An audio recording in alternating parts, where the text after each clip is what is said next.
It all kicks off in a totally bleak and gloomy wasteland, where this dark energy is just slithering through the rocks. Stuck there in absolute garbage conditions, the eldest son of the Luoyang Sword clan hears a mysterious voice asking how he's holding up. Blindfolded and completely running on empty, the MC just lets out some pained grunts. The sound of heavy chains echoes through the pitch black room.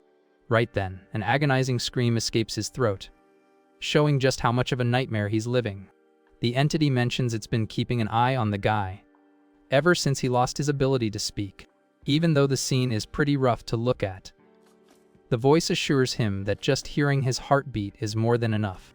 Confused and totally drained, the prisoner wonders in his head who the heck is talking to him. Panic sets in when he realizes he can't see a single thing, while the voice casually reminds him that his vision was taken away. But the nightmare doesn't stop there, as the entity points out how his arms and hands had never even known a day of hard work. And now, even the poor guy's legs are completely wrecked. Hanging there with zero strength, he hears that his body was slowly broken down while he was knocked out, which makes the memories start flooding back. Right then, the MC tries to wrap his head around how he managed to forget the tragic chain of events that put him in this state. Right in front of him, the reddish energy takes shape and mentions the prisoner has been through the ringer and has been stuck there for a really long time. Then, the entity drops the heavy question, asking if the guy has any clue what went down with his own family. Shocked at the mention of his relatives, he can barely even react. The voice then gives it to him straight, revealing that his clan was completely wiped off the map. Demanding the prisoner to jog his memory, the entity tells him to think about everything he lost. The image of total ruin pops up, with the family's ancient buildings being totally consumed by fire. A torn, abandoned flag marks the end of an era for the whole clan. The entity claims he knows exactly what went down, bringing up the suffering of those who were left behind. His older sister ended up getting treated like absolute trash by her husband, who wanted zero ties with a cancelled family. As for his second sister, she was a top-tier warrior. She had her energy completely wrecked as the price for the family's epic fail and ended up fading away at the hands of some basic street thugs. Freaking out, the MC swears he had no idea, bringing up that his home was packed with high-level warriors and brilliant siblings. With zero pity, the entity highly doubts he was actually that blind to the whole situation. Turns out, the second the eldest son left to marry into another family, the clan members started a brutal turf war among themselves for control. Back then, the guy had his face buried in scrolls, totally obsessed with his studies, because he was so busy surviving in his own little reading bubble. The voice questions how he didn't see the massive train wreck coming. The prisoner plays the defense card, swearing ignorance and arguing that a simple scholar could never predict something like that.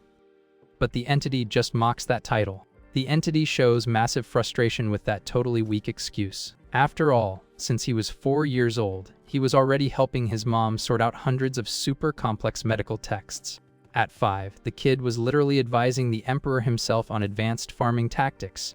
And at just 6 years old, he predicted a massive drought and saved thousands of people from starving. Compared to legendary strategists, the voice claims those big names are absolutely nothing next to his big brain energy. With his whole resume exposed, the entity asks again if his memories are finally clearing up. Backed into a corner, the MC admits the bitter truth, confessing he knew every single detail right from the start. He explains he was born under a cursed star, doomed to a life packed with intense drama. If he tried to mess with the world's business, a bunch of innocent people would end up paying the price because of him. Chained to his own rough destiny, the guy accepts that in the end, he just couldn't outrun his own downfall. Back then, he figured the only decent option was to leave it all up to the universe, trusting that the cosmic web is huge and that the toxic people would definitely face some heavy karma. Furious at this pure naivety, the entity yells, calling the guy an absolute clown. The shady voice asks how he could ever think the universe gives a single care about such a pathetic human. To prove a point and hand over some much-needed payback, the entity decides to drop a story from its own past.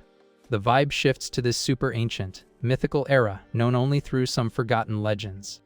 Back in the day, there were folks who hardcore believed in the absolute order of destiny and chased enlightenment.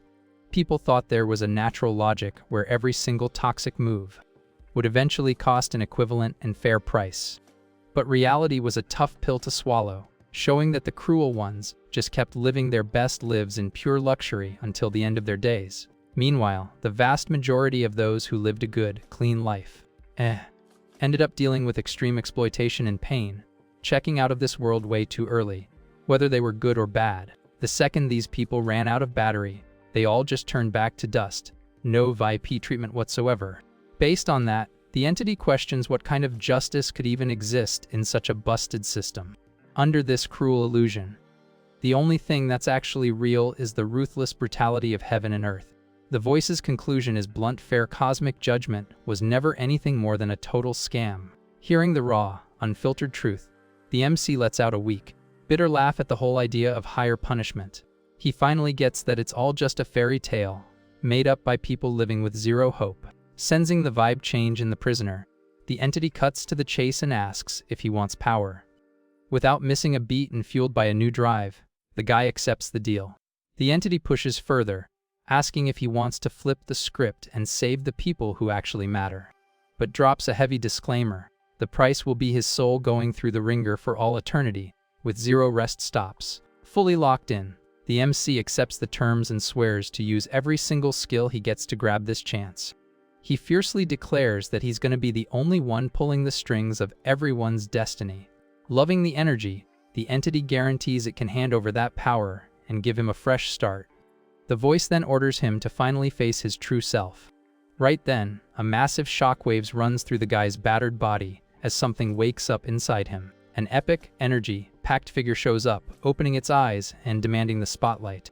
The flex is so hard that the heavy chains holding him literally shatter and hit the dusty floor. Finally free from his leashes, the MC's bare feet touch the ground as he takes his first steps. A mysterious scripture pops up, rocking a cover supposedly made from the essence of humanity itself. The guy reaches out for the shady book, whose pages carry the literal weight of the world. The content of that book was cooked up by the feelings of someone who held a massive grudge against the heavens. By signing the terms of service and handing over his soul, the entity declares that their paths and goals are now officially synced. A massive burst of energy completely swallows the MC, while he gets hailed as the chosen one for a big reboot. The entity explains that the shadowy book in his hands is meant to boss the darkness around and shake up the heavens. This scripture basically tags in to replace the careless karma running the upper world. Soon, desperate souls start crying out as the voice reveals the book literally snacks on anything toxic. The entity then asks if the MC wants to judge the wicked and save everyone. With this insane buff in his hands, literally anything becomes possible. From that second on, the guy would start breathing and living right inside the darkness itself. The shady energy overflows while he soaks in this new, low-key, terrifying reality. The voice commands him to strike with the sword of judgment straight from the shadows. A massive flash of energy crashes into the main pavilion of the famous Luoyang sword clan. This divine light bathes the epic gates of the eldest young master's room. Suddenly, Hyan jolts awake in bed, gasping for air like a madman. Pure shock takes over as he tries to process that he just randomly spawned back in this place. He sits up on the bed panting, trying to catch his breath after that hyper-realistic nightmare. Still trying to chill his breathing, the guy focuses on figuring out what on earth just happened. Looking around, he's totally mind-blown to recognize the familiar room where he used to live. Completely lost, so Hyan wonders where he ended up after that crazy flash of light. He quickly realizes he's right back in his old room at the Wongek Pavilion. His feet touch the wooden floor as he processes the massive extra life he just got handed. Glancing in the mirror, the guy is shook to realize he actually time-traveled.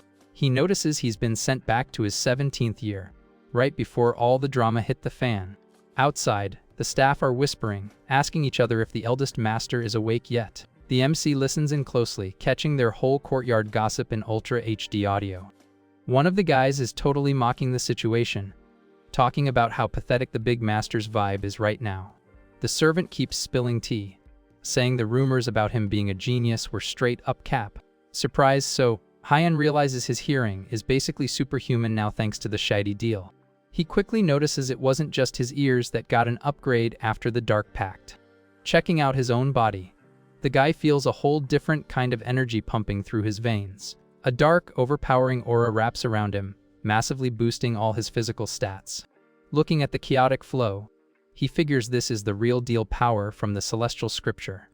But his new look, packed with heavy energy, leaves him a bit deep in thought. Dripping with hostile vibes, he admits he looks way more like a demon than a regular dude.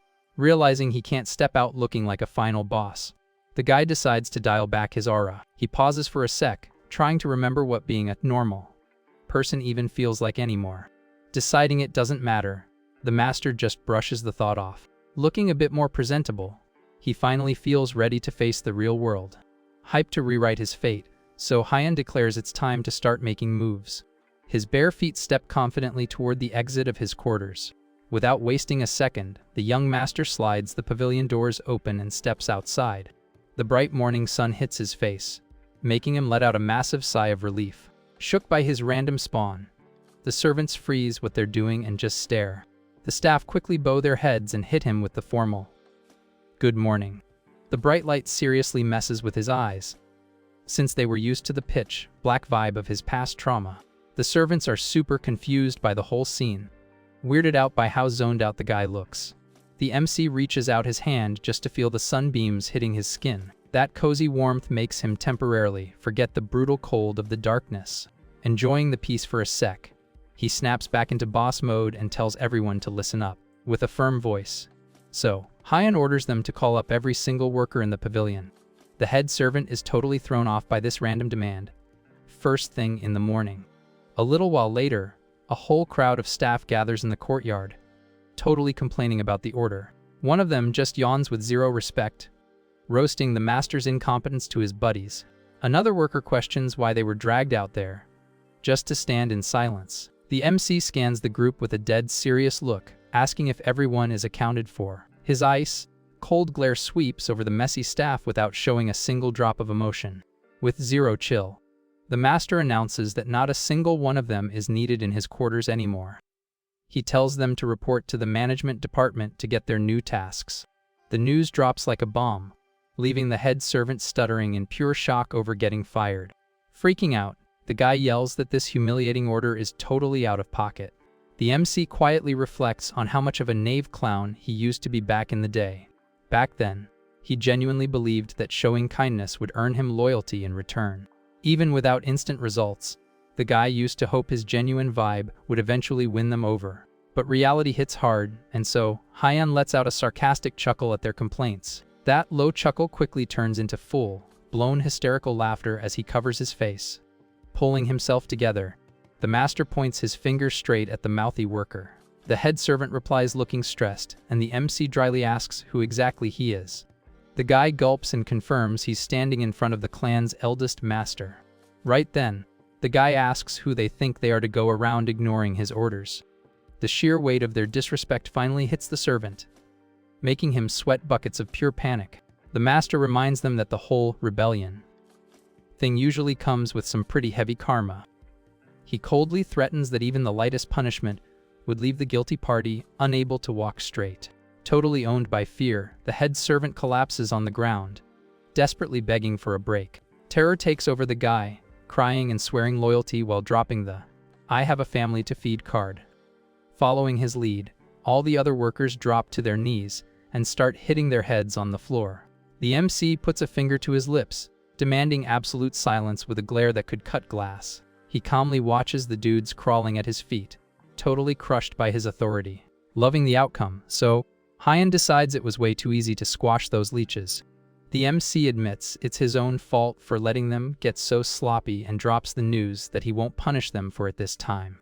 With ice in his veins, the master simply tells them to pack their bags and bounce.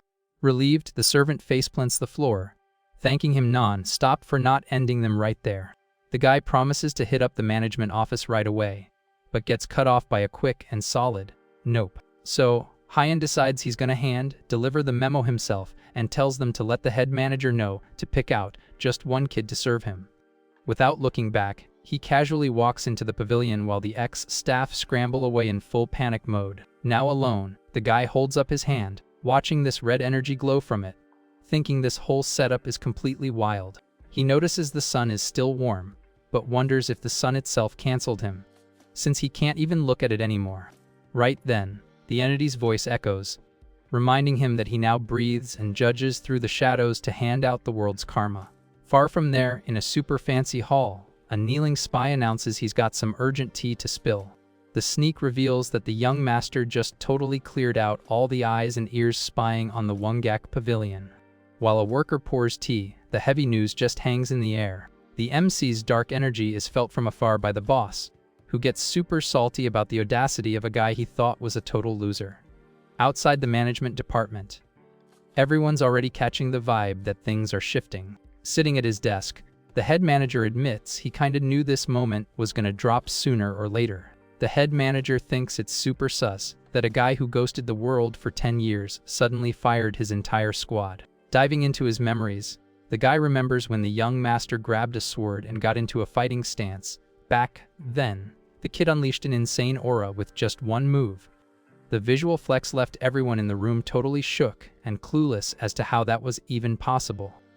The shock was instant when they realized the move he pulled belonged to a top-tier pro who had already peaked. Never forgetting that moment, the boss wonders if the days of just chilling and watching are officially over. Right then, a young girl named Jiang A walks in and greets her boss with total respect. He tells the girl to come closer, letting her know he's got some serious business to discuss. The servant quickly steps up to catch the instructions. The manager explains he's always valued her a ton, which is why he held off on assigning her. But it's finally time to make a call. Keeping it vague, he drops the bomb that the clan's whole succession game is gonna flip, with the young master right in the spotlight. Then, the guy puts the ball in her court, asking if she wants to be sent over to the MC's pavilion. Gripping her clothes, the girl takes the quest without second guessing and promises to follow orders. Betting on the girl's sharp instincts, the boss hopes she can figure out what the ghosted hare is actually plotting. A little while later, the new servant is already standing right in front of the massive gates of the main house. Checking out the place, the girl notes it's way more epic than the rumors made it sound. She remembers the manager's warning about the family's clout, realizing that even an ignored hare still holds major status. Right at the door, a guard questions her, and the girl calmly introduces herself as the new hire from the department. But something catches her eye, leaving her shook at how sloppy the security is in broad daylight. Taking a closer look at the yawning dude, she realizes they're actually top-tier fighters, which totally explains why they're stationed there. Keeping her cool, the girl repeats who she is to secure her entry. Next, she casually hands over the slip signed by her boss. Barely caring, the guard checks the paper and tells his bras to open the gate while scratching his eye. Jiang A finds that whole vibe super sketchy, wondering to herself how they could just let her walk in without checking her for weapons. With a heavy creak, the wooden doors finally swing open for the new arrival. Locked in on her mission, she takes her first step into the master's zone. The view that pops up is a forest trail completely wrapped in a heavy, mystical aura. The sight of that surreal setup leaves the servant totally amazed, but on high alert. Walking through the glowing greenery, she feels the heavy energy just hanging in the air. The girl quickly catches on that this leafy path is hiding secrets way deeper than just a basic backyard. Strolling through the weird route, the servant is mind blown by how thick the barrier is, guessing she's never seen anything like it. She thinks to herself, super relieved, that her special eyes were the only thing keeping her from getting totally wrecked in there. Checking out the trees, the girl figures the entire forest is part of the trap, throwing out a crushing amount of pressure. Just ahead, she spots a silhouette casually strolling through the glowing fog. It was Master So Hyun, checking her out from a distance and finding it pretty wild that a basic-looking girl could spot his barrier. Right then, the girl hits the brakes instantly as she locks onto the guy blocking the path. Totally shook, she tries to process the dude just chilling there in the way. The young master's epic silhouette waits right in the middle of that mystical, energy-packed forest. Keeping it real, he straight up asks how the trespasser is even able to see him in that spot. Finding the whole thing super fascinating, so Hyun points out how not normal she seems. Hit hard by his aura, the girl loses all her strength and starts to crash. Her vision goes pitch black, leaving her totally panicking, since she can't see a single thing around her. In the middle of this total blackout, just one tiny spooky light floats in the void. The master's heavy energy floods the zone, while his eyes glow with a crazy intensity in the dark. Freaking out, the servant splashes into the water gasping, trying to somehow escape that nightmare vibe. The dark water thrashes around while the girl fights to keep her head above the surface. Right then, a bunch of shady hands pop out of the deep and start dragging her down while she screams in pure terror. Totally locked down by the shadows, she desperately begs for any kind of help. The MC watches her freak out with major focus, reading the situation without saying a word. Reaching out for one last try, the girl begs for someone to pull her out of this bad dream. At that clutch moment, Hyen grabs her hand tight and pushes the danger away. He pulls her in safe and sound, catching the girl right before she totally passes out from exhaustion. Checking out the servant's face, the master figures the head manager sent him a pretty interesting character. A bit later, the scene flips to a bright, chill room where the girl is knocked out on a bed. She slowly reboots and sits up, completely clueless about where she spawned. Looking around, the girl notices the place is pretty basic but has a super classy vibe. Wasting no time, she kicks off the blankets and puts her shoes on to snoop around the room. Walking around, she spots an old book left open on a small wooden desk. Very carefully, the girl taps the worn-out pages of the document, trying to decode what's written in there. Her eyes scan the sketchy details and drawings in the diary with major curiosity. The servant flips through the pages totally amazed, realizing it covers everything from medicine to high-level martial arts breathing hacks. Jongha glances over at the massive bookshelves in the room, wondering if every single book is packed with the same crazy lore. A drop of sweat rolls down her face as she realizes that kind of intel should be locked up tight inside the Imperial Palace. Right then, a random noise from the hallway catches her attention. Her eyes widen a bit as she tries to figure out what's going down outside. The sound of the wooden door sliding smoothly breaks the room's silence. Caught off guard, the girl lets out a startled gasp and spins around toward the door. Sunlight floods the outer courtyard, showing off an epic, lively scene around the pavilion. She's totally wowed by the view, thinking how it's freezing winter outside, but in here it feels like a warm spring day. So Hyen finally rolls up, casually asking if she slept okay, and tells her to come down whenever she's ready. Completely dying of embarrassment, the servant nods immediately. Chilling in the morning peace, the master smoothly asks if the newbie's name is Jeong-A. Sitting properly in front of him, she says yes, and the guy casually drops that she was pretty heavy earlier. Confused for a sec, the girl suddenly remembers blacking out in the middle of that crazy forest. The MC trolls her, asking if she forgot face-planting right into his arms, making the girl stutter and deny everything. The guy explains he found her while out for a walk and warns that, even with the nice weather, she'd be cooked if she stayed out there longer. Super grateful she didn't get deleted, the girl bows low, swearing to serve the master with her cent of her soul to pay him back. Acting totally cold and holding a scroll, he shuts it down saying he never agreed to that, asking if the manager forced her. Looking totally bored, Hyen tosses the paper on the ground right in front of her and tells her to return it. The harsh vibe catches the girl completely off guard, leaving her frozen for a second. Panicking, she drops to the floor begging for forgiveness and asking to be cancelled for her failure. Finding her panic hilarious, the master points out the irony of him doing all that work to save her just for her to ask to be taken out right after.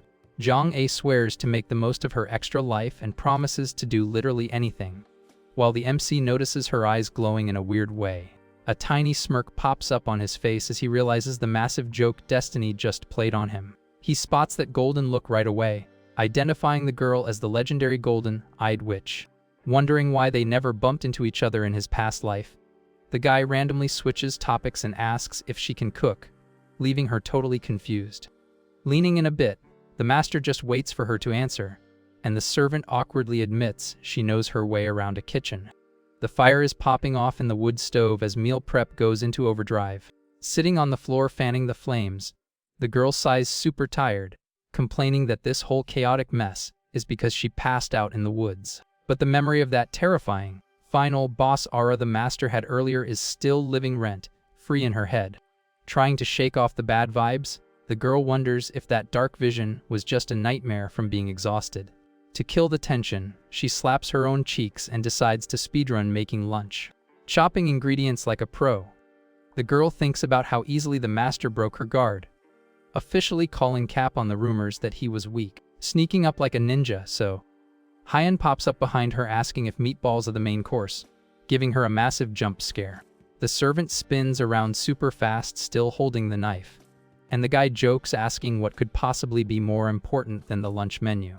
Sweeting, she stutters that the food is top priority, while the master just smiles and says he's starving, sweating bullets and totally awkward with him being all up in her personal space.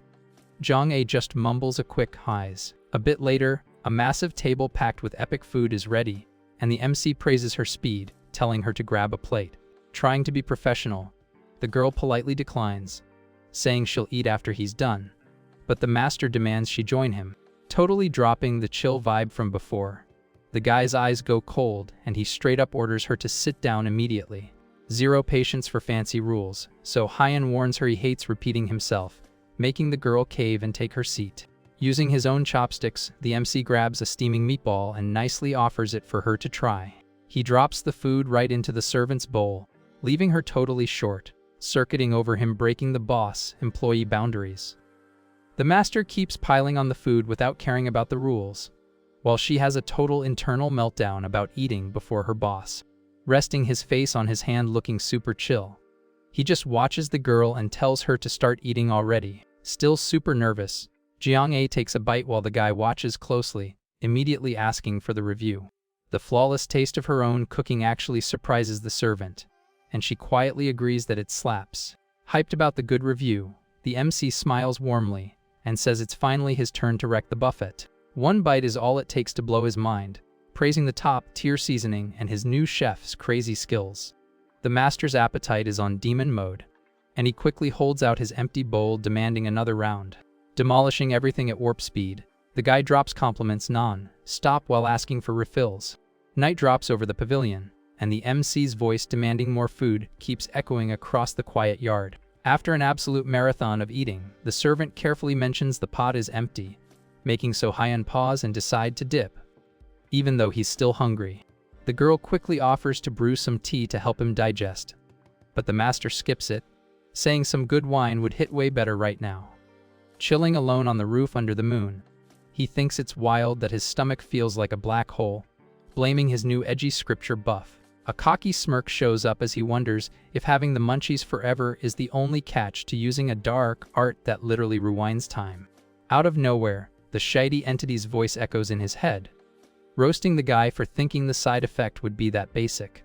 The dark mode kicks in, calling out to the user through the shadows living inside him. A massive explosion of black aura blows up on the roof, wrapping the MC's silhouette under the silver full moon. The young master's face gets swallowed by shadows, showing he's fully embracing his creepy new fate. The entity's raspy, raw voice whispers in So Hyan's ear, dropping the news that the hype moment is finally here. Stepping on the edge of the roof, the MC gets ready to make a move, inviting his dark side to enjoy the night out. Covered in insane purple energy, the young master launches into the air, announcing the real feast is about to begin. Far away from the family mansion, the busy city of Luoyang is glowing, zooming in on an inn that's totally packed. The host tries to play crowd control, saying they're full, but this edgy swordsman points at a table in the back. Completely ignoring the stressed-out worker, the cocky warrior walks over to claim the empty spot. Getting closer, the guy slams the brakes when he notices some weird vibe occupying the seat he wanted. The swordsman's eyes go wide with pure terror as his brain processes the nightmare happening right in front of him. Huge chunks of food are getting absolutely demolished, with rough hands tearing into it like an actual wild beast. Taken over by the dark scripture's instinct, So Hyan is aggressively shoving mountains of food down his throat with crazy eyes. Surrounded by dozens of empty plates, the master keeps muttering that all this basic food just isn't cutting it. The warrior sweats bullets hearing the creepy, random complaints coming from that shadow monster in the middle of the restaurant. The guy's legs start shaking like crazy when he realizes he is definitely not looking at a normal human. Going into full panic mode, the swordsman backs up screaming, telling everyone a starving ghost just spawned from the underworld. Completely ignoring everyone freaking out, the MC keeps chewing aggressively, super annoyed that he's still hungry, still feeling that hollow feeling inside. The MC checks out the absolute mess he made at the table. The dark aura starts to chill out as he regains a bit of his actual brain cells. Deciding he's done, the young master turns his back on the ruined buffet and heads for the door. Every single person in the spot watches him leave in dead silence, absolutely shook by the whole weird vibe. Stopping at the counter, so Hyan straight up asks the host how much the damage is. The worker can barely speak, sweating cold and shaking like a leaf near that terrifying dude. With zero patience for the awkwardness, the guy drops a heavy bag of coins on the counter and says keep the change. Relieved he didn't get deleted, the guy says thanks like a million times, while the rest of the room wonders if the MC is even human. Outside in the moonlight, the master gets super frustrated realizing his hunger is still completely out of control. The thought of being a miserable, starving spirit pops into his head, making him wonder if the power turned him into a literal monster. To shake off the bad vibes, he shakes his head trying to lock back into reality. Right at that second, a weird smell in the air totally grabs his attention. A creepy look takes over his face the second he recognizes the scent. Hijacked by the dark energy again, the guy cracks a psycho smile, feeling like that smell is just too good. Following his hunter instincts, so Hyan parkours across the city roofs at crazy speed. Far away in a sketchy alley, some guy gets violently slammed onto the dirty floor. A local gang boss walks up to the busted guy, roasting him for thinking he could outsmart them. Panicking, the guy calls the thugs out for being leeches who charge totally insane interest rates. For an answer, the boss steps hard on his messed up hand, totally ignoring the guy screaming in pain. With zero chill, the boss tells his goons to grab the guy's ID so they can wrap this up. He bends down and snatches the item right out of the victim's shaking hands. With an evil grin, the thug jokes about how the world is a playground for people with clout. The guy crawls on the floor begging for a break, asking them to just end him and leave his family alone. But the boss kicks him away, arguing that an old dude's body isn't gonna make them any cash. So, he casually suggests kidnapping the guy's kids to clear the debt, laughing at the tragedy like a total coward. Suddenly, a sharp whistling sound starts echoing through the quiet alley. Annoyed by the noise, the boss looks around cursing whoever is being that annoying. The endless sound makes the goons dizzy and stressed, forcing the boss to yell at everyone to shut up. Feeling the heavy pressure dropping, the thug guesses only a top-tier pro could mess with the vibe like that. Getting ready for a fight, the boss asks the empty space if the mystery fighter has beef with his crew. Tension spikes in the alley while the gang waits for an answer from the shadows. Cold sweat drips down the boss's neck, showing he is secretly freaking out. Playing it safe, he politely asks the mystery dude to show himself. The sound of heavy footsteps finally breaks the dead silence, so Hyan steps out of the dark, completely coated in his overpowered demon aura. In a flash, the MC is right in the boss's face, making him jump back in terror at the speed. With a psycho grin, the young master says he followed a crazy delicious smell all the way here. The boss is frozen with fear as the creepy shadow just walks right past him toward his goons. Totally panicking, one of the thugs pulls his sword and tries to attack while screaming. But so Hyan is way faster, grabbing the enemy brutally to drain his HP. The shock of the direct hit makes the thug scream in pure agony as his energy gets deleted. Hearing the yells, the boss whips around and sees the most messed up thing in his life. The other guys just stand there wide-eyed, paralyzed by the horror of seeing their bro get wrecked like that. The master keeps draining the dude with zero mercy while the black smoke gets thicker, wiping his face after the ruthless move. So Hyan whispers excitedly that the taste is absolute fire. The second the MC is done, the thug's body hits the ground, completely empty and offline. Out of nowhere, a massive explosion of black aura blasts out of the young master, covering the whole area. The shadow energy turns into a huge monster floating like a boss right above him. Dark, destructive tentacles shoot out everywhere, like they're actively hunting for prey. With his appetite still going strong, so Hyan locks onto the two survivors, hyped to have more snacks. Completely losing their minds, the boss and the goon run for their lives screaming for help. They sprint down the empty streets, doing whatever it takes to not get cancelled. But the darkness chases them down ruthlessly, acting like an actual wild beast. The boss sees the end coming, with pure terror painted all over his sweaty face. With a quick strike, the energy blasts one of the guys, instantly shredding his defenses.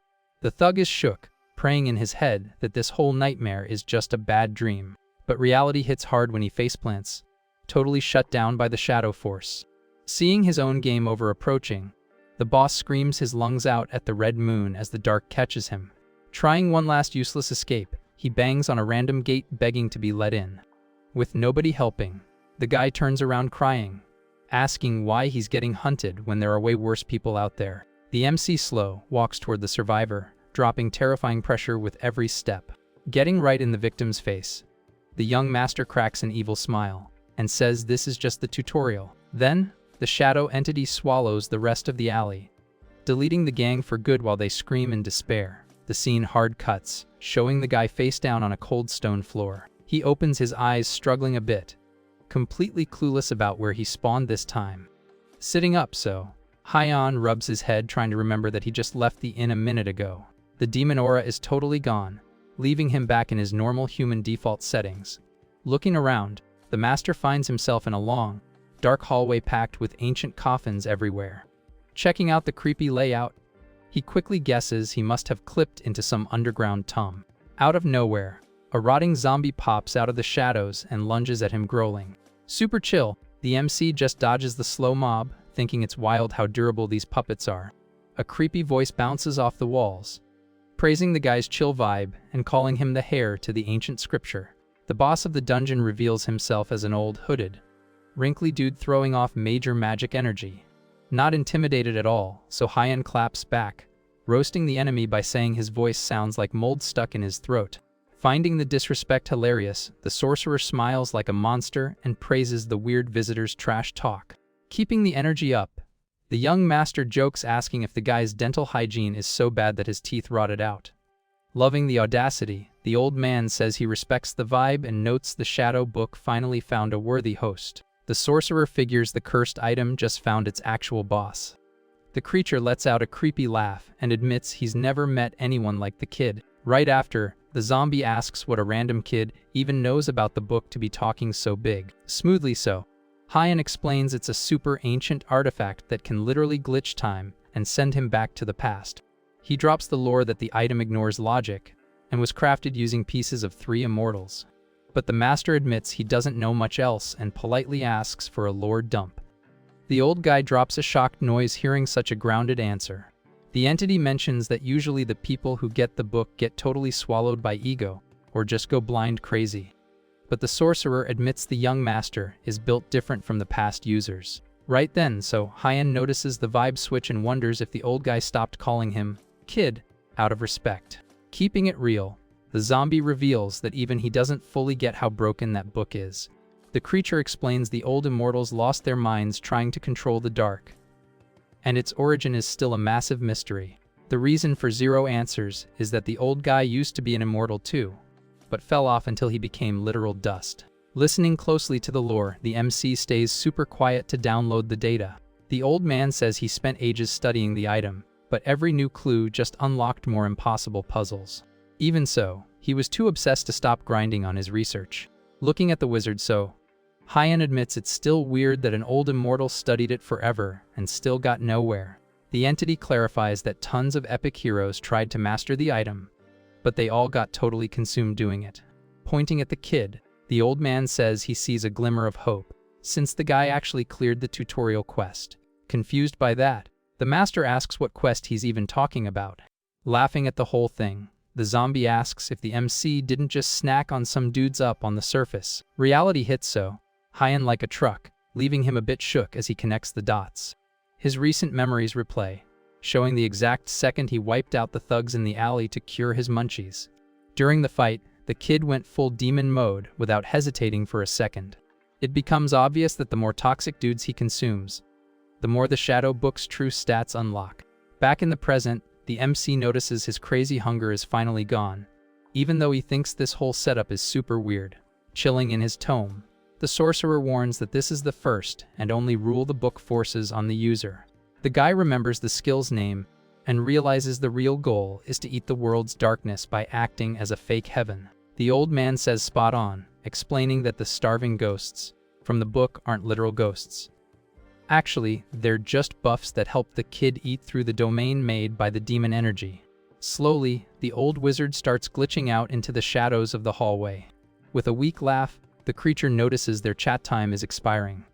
The zombie promises they'll cross paths again soon and wishes him good hunting, while the master just watches seriously. The creepy tome background shatters fast, dropping the MC right back into the real world. The next morning, sunlight hits the massive main estate of the Luoyang Sword clan. Standing at the pavilion door, Jiang says she brought tea and snacks. Thinking about all the tea she spilled since getting there, the girl gets a little embarrassed, remembering the guy told her to just drop the stuff on the table and skip the formalities. The servant's first big clue is that the main building where the master sleeps is super dangerous, packed with top-tier martial arts scrolls just lying on the floor. She totally knows those files are priceless, and anyone caught snooping would be permanently deleted. The second thing is the MC's weird vibe, totally ignoring social rules by helping out in the kitchen like it's nothing. Even with the massive gap in status, the young master cooks like a pro and insists on sharing the table with the staff. Sitting down for food, the girl asks in disbelief if the boss seriously wants her to eat with him again. Super friendly, so Hyeon clears it up saying this isn't just a one-time thing, it's the new normal forever. The servant tries to argue she can't eat before the boss, but he shuts it down telling her to just eat. Staring at the MC's back, the girl remembers the third big fact she figured out. It's crystal clear to her that, no matter what, the young master has zero romantic interest in her. That whole "I don't care" vibe confuses her, since her looks always made everyone stare wherever she went. The other heirs in the family were no different, and the girls who got involved with them always ended up ghosted. The girl was terrified of getting that kind of toxic attention, so she saw Hyeon's coldness as a massive relief, basically a survival win. Even so, she quietly wonders if asking to be sent to this isolated pavilion was actually a smart move. Suddenly, the door flies open and a scared guard barges in, apologizing for interrupting just to drop a message. Annoyed by the rude entrance, Jiang roasts the guy for barging in while the master is eating. Totally ignoring the girl, the guard dryly says some visitor just pulled up at the gate. The guy drops his ID, claiming to be from the special ops of the main house. Instantly, the servant recognizes the squad and knows it's the third young master's personal army. The guard explains the visitors are demanding the new maid, who just arrived yesterday, be handed over to them. The girl realizes the turf war between the other heirs to claim her just blew up and reached her front door. Stepping up, Jiang confirms it's her, but asks who gave them the right to bark orders inside this zone. Sighing, the guard defends himself saying the guys claim they have direct orders from the third heir, so he couldn't just say no. Resting his hand on the table, the MC calmly tells the servant to go out and see what the squad wants. The order totally blindsides Jiang, leaving her staring at the guy in absolute shock. Focused on his book, Hyeon argues the crew is making way too much noise, so it's better to just hear them out and get it over with. The girl nods nervously, thinking that no matter how cocky the other heir is, trying to abduct her while breaking house rules is wild. She bows respectfully saying she'll be right back, but the master stops the guard from leaving, telling him to hold up. Confused, the guard points at his own face asking if he's the one being called. Getting an instant yes, the young master straight up asks who gave the guard the green light to barge into the pavilion unannounced. Sweating, the guard tries to make excuses, saying the crazy situation made him act on impulse. With pure sarcasm, the guy points out that without a boss watching, the dude thinks he can just do whatever he wants. Sensing the danger, the guard drops to his knees in panic, hitting his head on the floor and begging for a pass, swearing he won't mess up again. Looking down at him, Hyeon decides to let it slide just this once, but demotes him to front gate duty until further notice. The guy looks up totally shocked, unable to process the random nerf he just got hit with. Sipping his tea like nothing happened, the master makes it clear the guard is banned from anywhere that isn't the chill zone. With an ice-cold glare, the MC warns that if the guy has a problem with it, he can go ahead and disobey again. Salty about the new gig, the guard grumbles about being nerfed to a basic gatekeeper. Then, a voice asks why he's still standing there, making the guy snap out of it and sprint to his post. Outside, the cocky visitor is throwing a tantrum loudly about the trash customer service he's getting.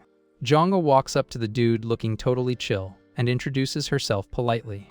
With zero patience, the guy demands the girl escort him inside immediately to see the master. Ice cold, the servant says he's not on the VIP list and tells him to deal with his business right there. That attitude makes the visitor lose his mind, grabbing his sword out of pure rage at her disrespect. Furious, the warrior steps up ready to swing, asking how she dares to talk trash to him. In that danger zone, the girl's eyes start glowing bright gold. The attacker freezes instantly, totally shook by what he's seeing. In a flash, the scarred guard jumps in, blocking the hit and blasting a massive shockwave. Standing in front of the servant, the guard warns that this is a restricted zone and requires a VIP pass. Annoyed by the block, the visitor curses, telling the guy to move if he has nothing to do with this. Flexing a heavy red aura, the guard declares that's his final warning. Feeling the massive pressure, the warrior backs down, realizing it's probably a bad idea to act tough right now. Filled with dark rage, the guard thinks about how mad he is over his demotion and hates being treated like a joke. Catching on to the real danger, the visitor steps back, sheathes his weapon, and says his beef is only with the girl. The warrior glares at the servant and orders her to follow him to the third young master. Not backing down, Jong-ae coldly replies that her schedule isn't managed by randoms. Triggered, he asks if a basic maid is making the rules now, but she doubles down saying she just follows house policy. Turning his head, the visitor threatens that he can't wait to see how long she keeps up that cocky attitude. With that, the guy walks away, super salty, stomping across the stone yard. On his way out, he rudely bumps into an older dude who was just walking by. Watching the duo at the gate, the newcomer acts all superior, saying it looks like they're having a rough day. The old guy introduces himself as the head manager of the second young master's garden. He talks down to the girl and demands to be taken straight to her boss. Holding her ground, Jong-ae denies entry again, repeating that the MC is blocking all DMs right now. Being sketchy, the old man asks if that's a hard pass, waving an important letter from his boss. The guard jumps in to back her up, telling the guy to just drop the mail and leave. Out of options, the manager holds up the envelope agreeing to the terms, but drops a low-key threat. Stepping closer to the girl, the old man claims her fate is already owned by the second master. After dropping the message, the guy turns his back and leaves, leaving the duo alone at the entrance. The servant walks back deep in thought, figuring that blocking visitors wasn't a direct order, but it was what he wanted. The guard breaks the silence, admitting he only stepped in because he felt bad seeing a girl in such a messed up spot. He argues their boss is OP enough to make anyone back off with one word, but just chooses not to. The guy then asks if she's actually loyal or just trying to save her own skin, totally catching the girl off guard. That question triggers a flashback to when she got transferred and everyone she owed favors to. Jong-ae clearly realizes she never actually stopped to think about what loyalty really means. She gets that she always just acted to pay off debts, and realizes she was treating the master with the same fake energy. Back in the room, the servant carefully hands the sealed letter to the MC. With zero care Hyun takes the envelope and tosses it straight into the fireplace. The paper burns up in a flash, making the girl panic seeing the message get deleted. Stressed out, she reminds the guy that mail was sent by the super OP second young master. Sweeting, the servant guesses the letter was probably about her messy situation in the clan. Freaking out over his reckless move, the girl asks if it's really chill to just ignore his message like that. Still reading, the guy answers calmly that if it was really that deep, his brother would have shown up himself.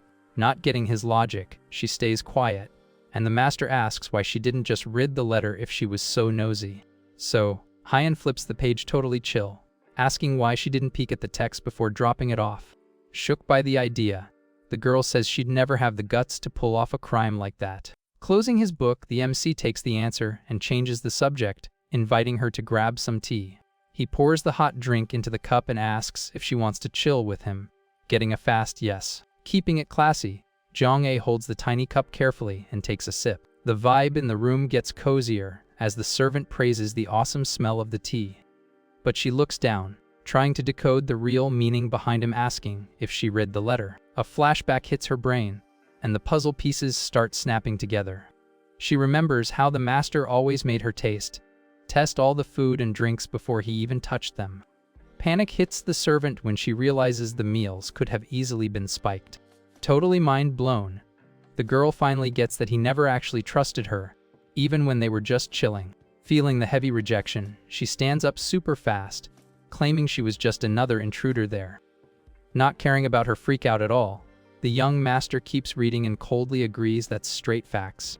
Trying to make up for it, the servant apologizes for taking so long to report that she blocked the visitors on her own. Feeling useless, she calls herself an idiot for trying to act smart, while missing the biggest red flag.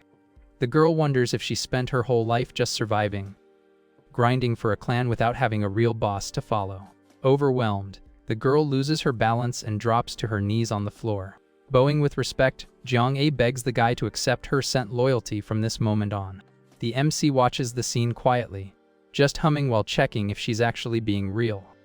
Breaking the silence, he asks if she'll keep that same energy no matter what crazy secrets she finds out. Locked in, the servant firmly promises she can tank anything.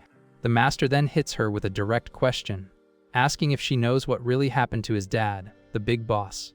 So, Hyan explains the guy is supposedly bedridden with some sickness, leaving the clan's choices to a board. But he drops the dark truth, confessing his dad has been in a coma for years because someone poisoned him. The servant is terrified by the fatal secret, while the guy asks how many times people tried to take him out too. Standing in front of her, the MC warns that this is just the tip of the iceberg and asks if she still wants the job. Showing real guts, Jiang-A bows again, begging for the chance to lock him in as her official master. Seeing she's down, he hands her the file he was reading and tells her to read the last page to prove it. Reading it out loud, Jiang-A shakes as she finds an order to treat her like a pack mule if she spilled the truth. Shook, the girl grips the paper, seeing the final note telling them to quietly cancel her. Tears stream down her face as she wonders why the manager would do that, since he was basically a dad to her. Sipping his tea like it's nothing, the MC asks if she gets why he showed her that file. Wiping her tears with shaky hands, the girl quietly says she gets the picture. She explains the lesson was about loyalty, figuring the master wanted to show how heavy that word really is. Finding her answer funny, so Hyan claps back saying he thinks loyalty is pure madness, strong enough to make a guy abandon his own daughter. Standing over her, the guy asks if she still wants to hand over her life if he accepts her. Hand on her heart and looking super determined, Jiang-A says it's his call, but the MC is her only boss now. A proud smirk shows up on his face, thinking that answer was absolutely top tier. Night quietly falls over the Hare's epic pavilion, bringing a chill vibe to the area. Sitting at the table with him, the servant starts dropping her backstory, saying her family used to run a trade company in peace. Back in those simple days, she and her older sister lived a chill life with their dad. But the memory of the good times quickly turns into pure anxiety. The second the business flopped, her dad went to some brutal loan sharks, and that's when everything crashed and burned. Looking depressed, she says the sharks baited people with promises and then charged 10 times the original amount. The girl says her sister gambled everything to save the company, but the debt swallowed them whole, forcing both of them to be sold off. Curious, the guy notes the sister couldn't have been that much older to run the business, and the servant proudly confirms she was a genius. Then, Jiang-A reveals her sister made it in the city and is now a super famous info broker. Noticing the new utility, the young master quietly calculates the massive W of having a spy on speed dial. Getting back on track, the girl says she recently got a letter from her sister claiming she found the real villains behind everything. Full of spite, the servant swears she'll never forget the gross face of the dude who wrecked them, some guy named Jumjil. Taking another sip, the MC recognizes the nickname instantly, even though he knows it's probably a fake tag. Confirming the sister's job again, the guy starts cooking up his next moves in his head. So, Hyan figures the two haven't seen each other in forever, and decides they're taking a trip to the city tomorrow. The news totally blindsides the girl, making her face light up with pure hype instantly. Playing it cool, the master says they can chill there for a while so the sisters can catch up. The next morning, bright sunshine lights up every yard in the clan's massive estate. Rocking fresh, neat clothes, the servant walks up to the guy politely saying she's ready to go, but the MC scans her fit from top to bottom and roasts how basic it is, saying it's way too weak for someone in his squad. Wasting no time, so Hyan turns his head and yells for the guard watching his front gate. The guard walks up mumbling that, even if he's the boss, calling him just by his job title is super disrespectful. Cutting off the crying, the Hare tosses a coin bag and tells him to run to the inner sector to buy a premium dress for the girl. The guard catches the cash, grinding his teeth in pure rage at being treated like an Uber delivery boy. Cold and blunt, the guy threatens to nerf him to sewer cleaner if he doesn't sprint right now, leaving the dude sweating buckets. Terrified of the gross demotion, the warrior blasts off at top speed, swearing he'll be back in a flash. The MC watches him run, mentally joking about how crazy fast that scared old dude is. Sprinting across the yard, the guard curses his trash RNG for being humiliated like this, promising himself his transfer will come through. A bit later, the guy comes back empty-handed, looking sick, and reports the inner managers totally refused to hand over the clothes. The master sighs, super annoyed by the rebellion, while the servant quietly suggests they just go in her old clothes. Ignoring her, so Hyan reaches into his sleeve, suddenly remembering a clutch item he kept in there. With a fast, aggressive swipe, he stamps a square golden object super hard right on the poor guard's forehead. The worker freezes in shock, recognizing the item, while the guy tells him to go back and shove it in their faces. With zero patience for excuses, the hare kicks the guy's leg, telling him to shut his mouth and just do the quest. Completely mind-blown by the brutal scene, Jong-A asks the master what the heck that item was that he just casually tossed around. Flipping the golden piece in the air like a toy, the guy confirms it's exactly what it looks like. The legendary official seal of the clan leader. Sweating at the reveal, her eyes go wide as she asks how the ghosted master got his hands on the family's ultimate relic. Smirking, he explains that since his dad is bedridden, nobody else could possibly hold the item but his son. The golden seal carries massive historical clout, being a direct gift from the Empire that screams absolute boss authority. The girl argues that using a top-tier treasure to buy a maid's dress is insane, but he promises the relic has seen way dumber uses. The MC casually justifies that he used to use it to buy street books, leaving the servant completely speechless at the flex. Soon enough, the head of the inner yard comes running with dozens of maids to greet the young master and dodge the banhammer. Arms crossed, he points out the irony that this would be way easier if the boomer had just cooperated without him having to drop threats.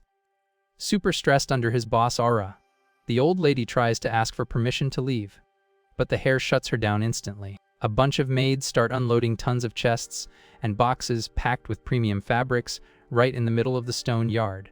Looking at that mountain of expensive drip, Jong-A gets emotional and says that much luxury is a huge overkill for a servant. Staring her down seriously, he warns that the peaceful tutorial is over, and she needs to dress the part for the chaos coming. Getting the hint about the incoming war, the girl clenches her hands, gathering all her courage. Now rocking an incredibly beautiful and super classy outfit, the girl bites her lip and accepts her new status like a boss. Far from the estate, the city's wide streets show a massive sea of people walking through the region's main economic hub. Strolling through the market, Jong-A's glow-up catches everyone's eyes, with locals straight up pointing at her. The trio pushes through the crowded fair, while the street gossips loudly praise the girl's drip without any shame. Annoyed by the crowd acting like creeps, the guard shoots them a death glare, making the NPCs back off in fear instantly. Huffing in anger, the guard mumbles about having to stoop to escort duty like some basic mob. Sick of being treated like an errand boy, the warrior makes up a garbage excuse and says he's splitting from the group. Mad at his lack of professionalism, the servant roasts him for trying to ditch his post in the middle of a packed city. Chill about the guy dipping, the master agrees and tells the dude to focus ascent on protecting the girl.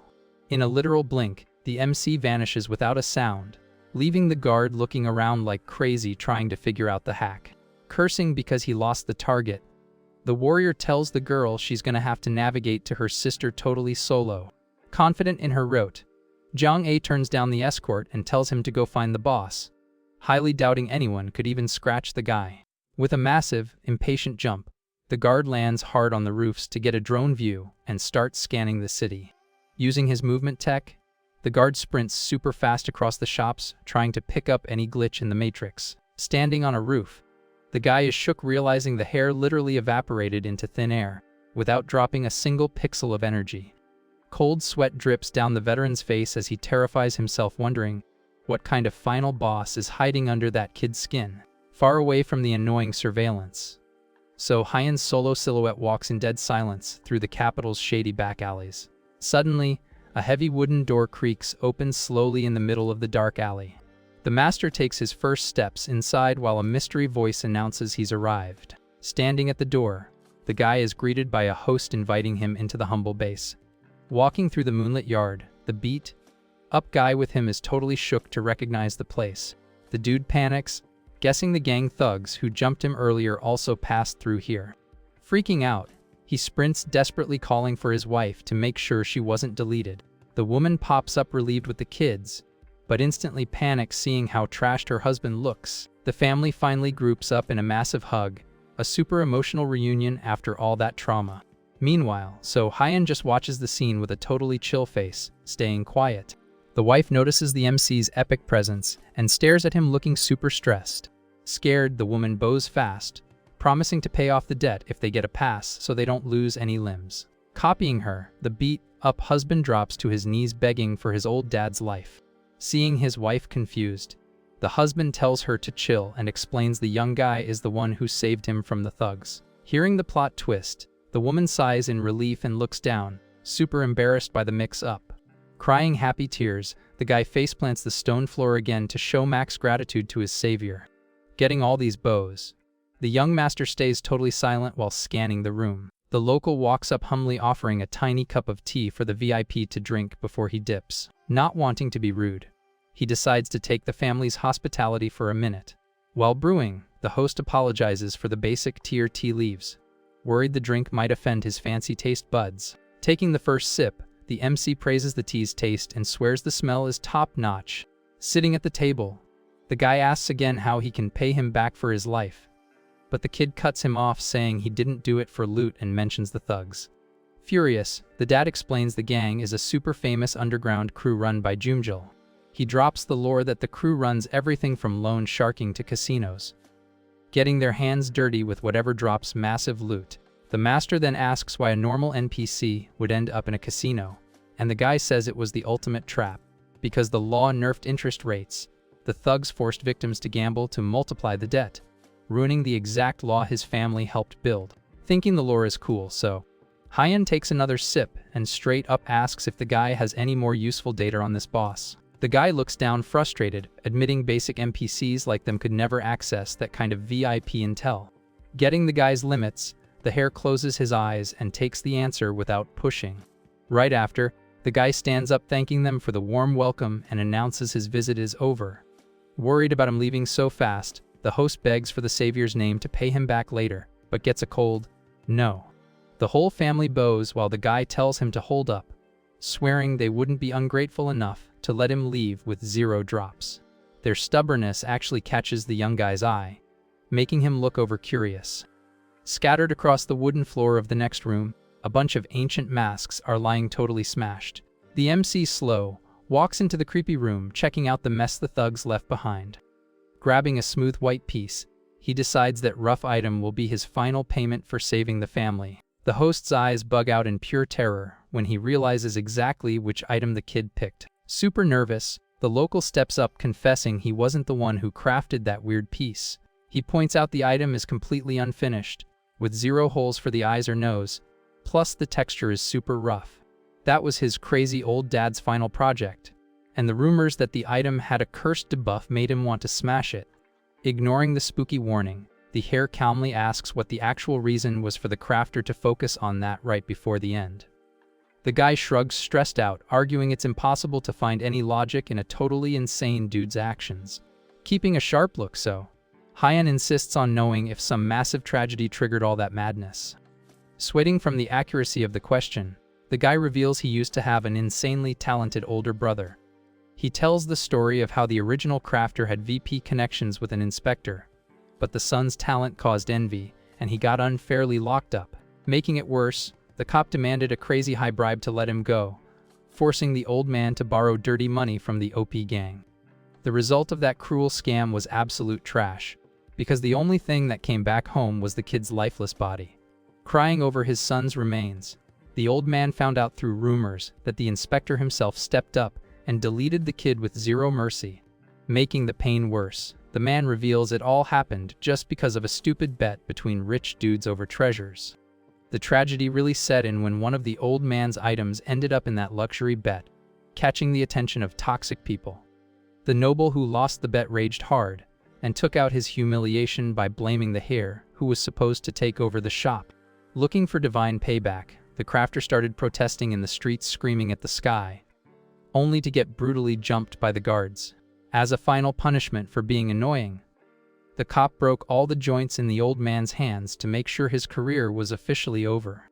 Unable to fight back and with his soul totally shattered, the crafter walked home carrying nothing but his own trauma.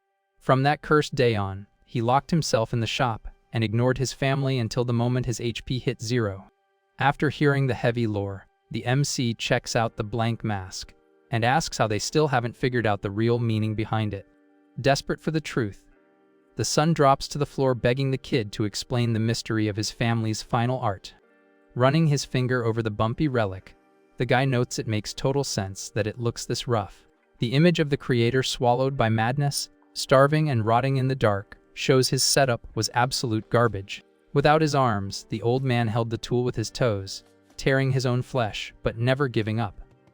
Pure spite and the thirst for justice against society were the only things keeping the crafter's soul tethered to the server until the job was done.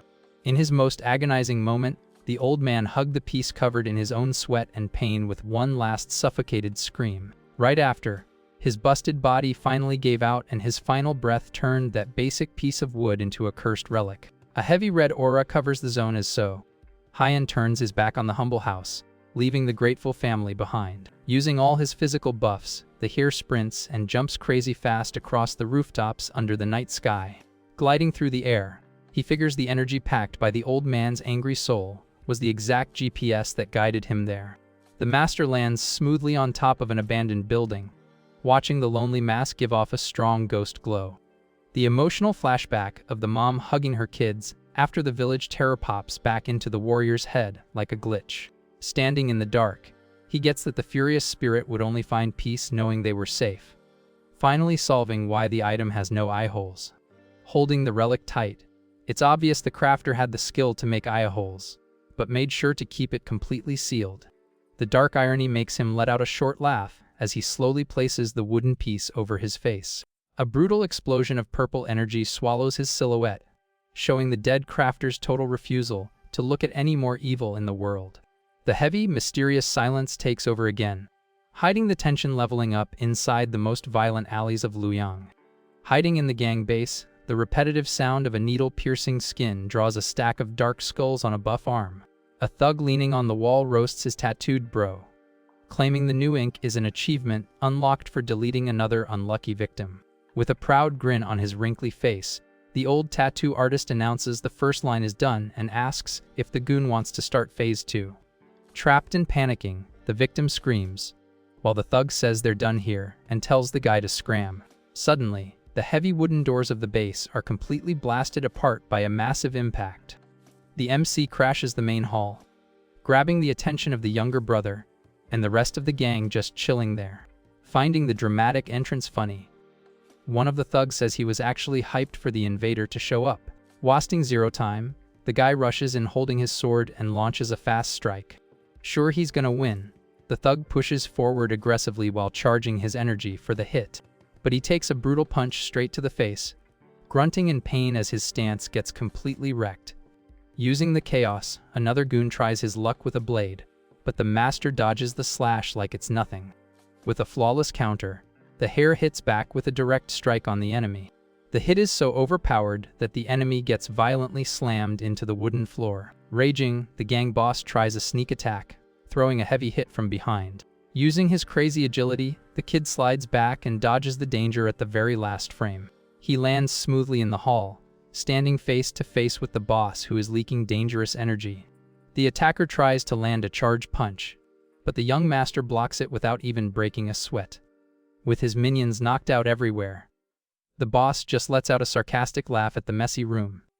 The leader claims you can hide your aura, but the flash of a blade always exposes the difference between a pro and a noob. Right after, he turns his head and tells the old tattoo guy he's gonna need 4 more skulls for his collection. Out of nowhere, a scarred guy walks into the base praising his partner for the damage. Hyped about the meetup, the younger brother says he was just having some fun, while the new guy switches the topic to a recent rumor. Curious about the mystery, the thug immediately asks what the tea is. The guy reveals that the shop of the guy they ruined earlier is somehow still running perfectly.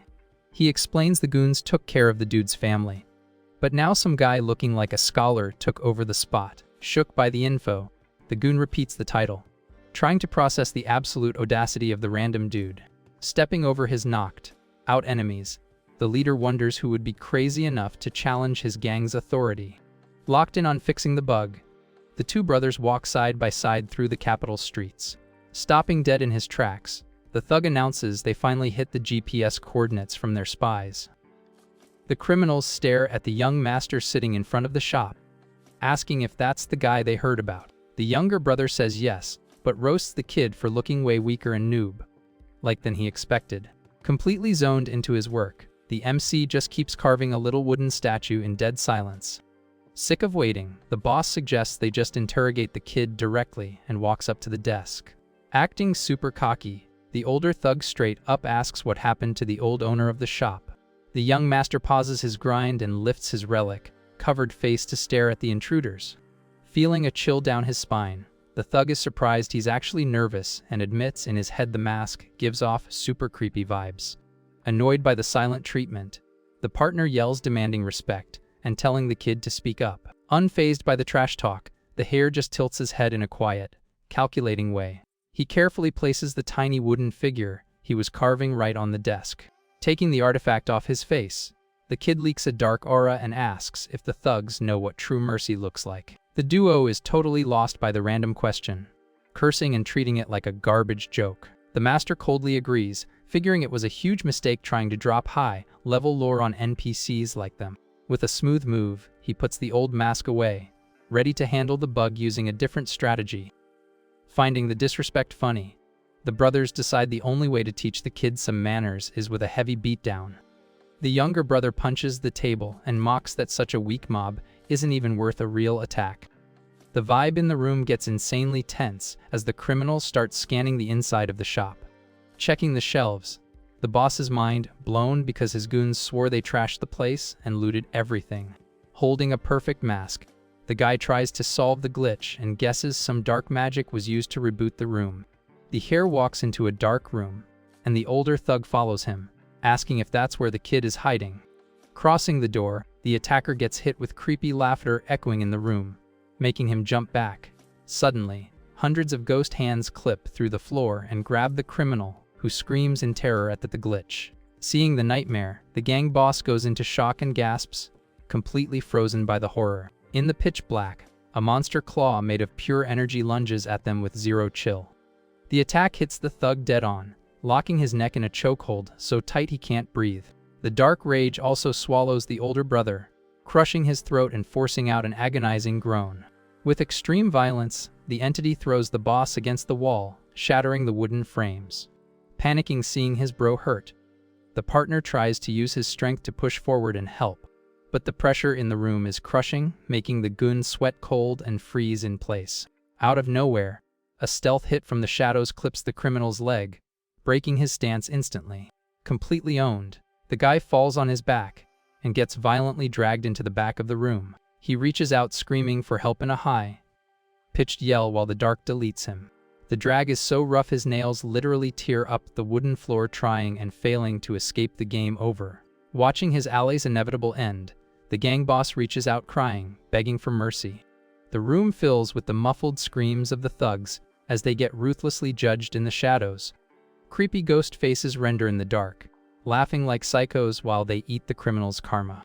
The heavy aura from the scripture overflows, swallowing the whole shop so no witnesses know what went down. Floating in the void, the eyeless mask finally seems to find peace now that justice is served. With the sun back up, the young master spawns sitting on a rock in the middle of a random forest. Focused on the carving, the guy admits out loud he's still struggling to download an old lesson. He thinks that just copying the physical skin isn't enough, and wonders what the real expression of the Buddha he knew back in the day looked like. Making the final cuts on the wood, the MC checks out the tiny piece and calls it a finished quest. With major respect, the kid places the holy figure on a makeshift shrine on the rock. Standing in front of the grave decorated with the rough masks, He tells the old man's ghost it's finally time to log off and rest. Getting back to business, so Hyan remembers the toxic factions that always trolled his existence. Looking super cocky, he promises their hate will be the only useless resistance they'll ever manage to put up. The scene cuts to the busy city center, showing off the epic Hyanwall Pavilion building. In her VIP office, Jiang-A's sister drinks tea and gossips about the political dumpster fire ruining the top families. The info broker explains the old boss totally lost the server, letting the young hare's farm way too much power. The broker mentions that the old rumors about the main hare getting poisoned have been trending again lately. Sipping her tea, Jiang-A calls cap on all of it and reminds her this isn't the best topic after being offline for 10 years. The woman notices the dodge and guesses her sister still hasn't unlocked the eldest master's trust. Knowing the broker's tricks, the servant instantly spots the bait, trying to mine clan secrets. Slamming her cup on the table, the girl warns she's not playing this game and her loyalty isn't up for debate. Backing off a bit, the informant clarifies she just wanted to point out that the current clan chaos is all the main hare's fault for Af King. Immediately, Jiang-A defends the master, arguing he didn't take official control and has no admin rights to be blamed for everything. The broker smacks the table, annoyed by the audacity, sharply correcting her sister by saying the guy totally failed to secure the leader role. The vibe gets heavy as the servant shoots a cold, silent glare at the woman. Fixing her posture, the informant admits she was absolutely shook when she found out the girl transferred to that dead pavilion.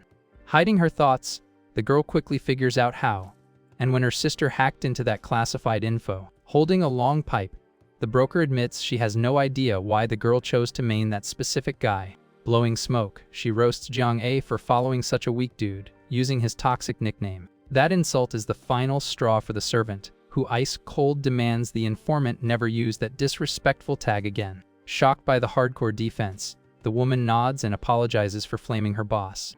The broker quickly defends herself, claiming her job let her dig up that the hare is far from a basic NPC. Walking around the office, she points out his 10-year ghosting phase gave his rivals way too much time to farm power. When asked what the guy could possibly do now, the servant confidently promises her sister just needs to wait and see. Right then, the girl's special vision spots something pulling up, putting her on high alert. Without second guessing, Jiang-A jumps out of the chair, knocking the table over in shock. A deafening crash echoes as the heavy wooden doors of the office are violently blasted open. A squad of brutal thugs crashes the room screaming, having direct orders to capture the boss of the org.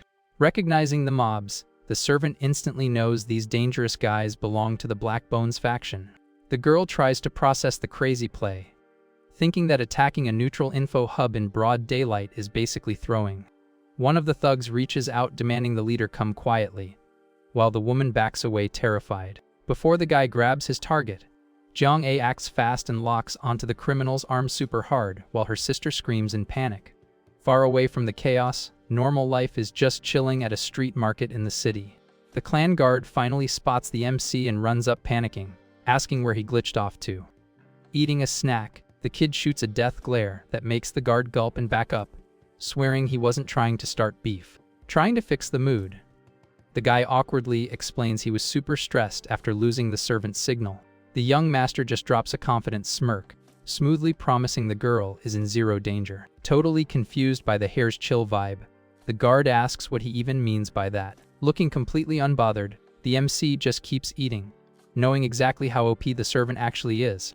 Back in the breached office, Jiang-A grips her sister's long metal pipe, announcing she's gonna use it. Moving at insane speed, the girl spins the makeshift weapon, ready to wipe the lobby. The strike hits the tattooed thug right in the face, launching him like a ragdoll. With the brutal impact, the criminal goes flying and crashes, destroying the room's wooden dividers. The rest of the raiders freeze completely mind, blown by the absurd strength the girl just flexed. Holding a flawless combat stance, she readies the pipe like a true pro, staring down the mobs. The squad leader roasts her, warning that playing warrior without leveling up is gonna end in a game over for her. Hiding in the corner, the informant agrees there's a hard physical cap and tries to decode her sister's risky strat. Surrounded by way heavier and armed dudes, the girl keeps her guard up in the middle of the fancy office, never taking her eyes off the enemies. She calls her sister to ask for a crucial detail. Gripping the metal tighter, the servant straight up asks how long she needs to kite these thugs. Catching some hope, the broker swears the pavilion's security systems need max 15 minutes to trigger. Sick of the chat, the squad leader loses his temper and says their timer hits 0 right now. Raging, the thugs all rush in at once, swinging their weapons like cowards at the girl. One of the goons tries his luck first, launching a fast dash straight at the servant. The girl's golden vision glows bright, letting her read every breath and frame of the enemies perfectly. Punishing the massive opening, Jong-A predicts the attack and counters the guy with terrifying force. Moving flawlessly through the room, she dodges the swings and lands critical hits using the metal bar. One of the raiders takes a direct shot to the gut, losing all his stamina and dropping his stance instantly. Seeing his squad get wiped, the leader yells at them to stop throwing and actually try against the monster girl. The Sen locked in, the servant keeps dancing between the thugs, punishing any sloppy push. Another guy gets blasted backward, while the informant just watches the team wipe from the safe zone. The broker is absolutely stunned by the smooth animations, praising her sister's hidden talent. She wonders how a girl with 0 martial arts grinding can actually v the elite squad of that dangerous faction. Humiliated by the beatdown, the tattooed thug pulls his sword, shaking with pure hate for the girl. With a desperate jump, the thug attacks from the air, aiming for a critical hit, making the broker scream a warning. Showing 0 panic, Jong-A just looks up, her special eye calculating the flying enemy's exact hitbox. With a simple sidestep, she dodges the heavy dive that was supposed to one-shot her. Taking advantage of the lag, the young girl spins her body, prepping the instant counter. The metal nails the thug perfectly, breaking any chance of blocking due to the raw power of the hit. Unable to stick the landing, the goon is launched through the air, completely stunned and out of HP. After the epic combo, the servant taps the end of the makeshift pipe firmly on the wooden floor. The luxury office is now a respawn point for dozens of knocked out raiders after the humiliating sweep. Asked about her sword skills, the girl admits she just memorized moves by watching streams and asks if the timer is up. The woman confirms the backup is still lagging a bit, admitting to herself her sister's power is actually scary. During the pause, heavy footsteps echo through the broken door, grabbing everyone's attention. A pair of super expensive boots steps into the wrecked office, while a bossy voice demands to know why the place is a mess. The broker's eyes go wide instantly, perfectly recognizing the owner of that iconic voice. A woman in a red dress with a toxic vibe walks in, roasting the pathetic state of her supposedly elite squad. Flashing an evil smirk, the raid leader mocks the pavilion's welcome, saying the customer service is way below expectations. Disgusted by the fail, the boss orders all the knocked out guys to get out of the lobby so they stop embarrassing her. Getting her courage back, the informant faces Jum-Ju and demands to know the reason for the toxic raid. Keeping her cocky attitude, Jum-Ju asks if this is how they treat guests, complaining she didn't even get offered tea. The informant claps back instantly, saying calling them guests is a joke, while the raider mocks that the boss's brain finally crashed. With a toxic smile, the criminal argues that if she spawned as a real enemy, the pavilion boss wouldn't even be in one piece right now. To prove her point, a massive thug steps up, cracking his knuckles, dropping an insane threat aura. The broker gulps, feeling the crushing pressure, but refuses to back down. Even sweating cold and looking stressed, the informant glares back at the dangerous faction's taunts. Loving the reaction, Jum-Ju praises the woman's guts for not flinching, wishing her own squad had that kind of armor. Strolling through the trashed office, the raider notes the pavilion has been getting ganked a lot lately. Sitting on the desk like she owns it, she declares this is just the tax for trying to expand too fast in the underground server. Resting her face on her hands, the crime boss reveals she has a strong gut feeling the broker is the admin running these attacks. The informant jokes about her causing all this destruction, just based on a feeling.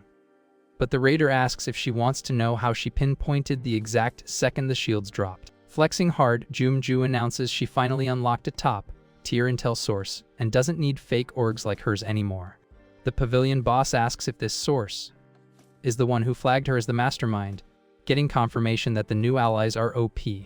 Raising her hand confidently, the woman in red claims her new business partner is literally the most broken faction in the Central Plains. A golden item is revealed as an official ID tag, confirming the insane collab with the Sword family's top ranks. Totally shook seeing the relic, The broker instantly recognizes the feared bronze token of the Sword Clan. The raider notices the shock and cockily asks, "Who the heck the random girl is that ID'd the item so fast?" Jong-A keeps her guard up and scans the criminal in dead silence, feeling the heavy plot twist. Ignoring the girl's identity, Jum-ju says now everyone gets why she can troll without getting banned, but gets interrupted by a hyped voice. Leaning casually on the busted door, the MC pops up asking politely to take a peek at the item the woman is holding. The random spawn leaves all three women completely shook, with the servant sighing in relief that the master arrived. Walking into the room with a smile, the kid jokes that it looks like he joined the server at the perfect time. Right behind him, the scarred guard shows up panting, complaining about why the kid vaulted the wall when there's a perfectly good gate. Super chill, the hare says, jumping the wall drops way more style points, making the old warrior salty about the joke.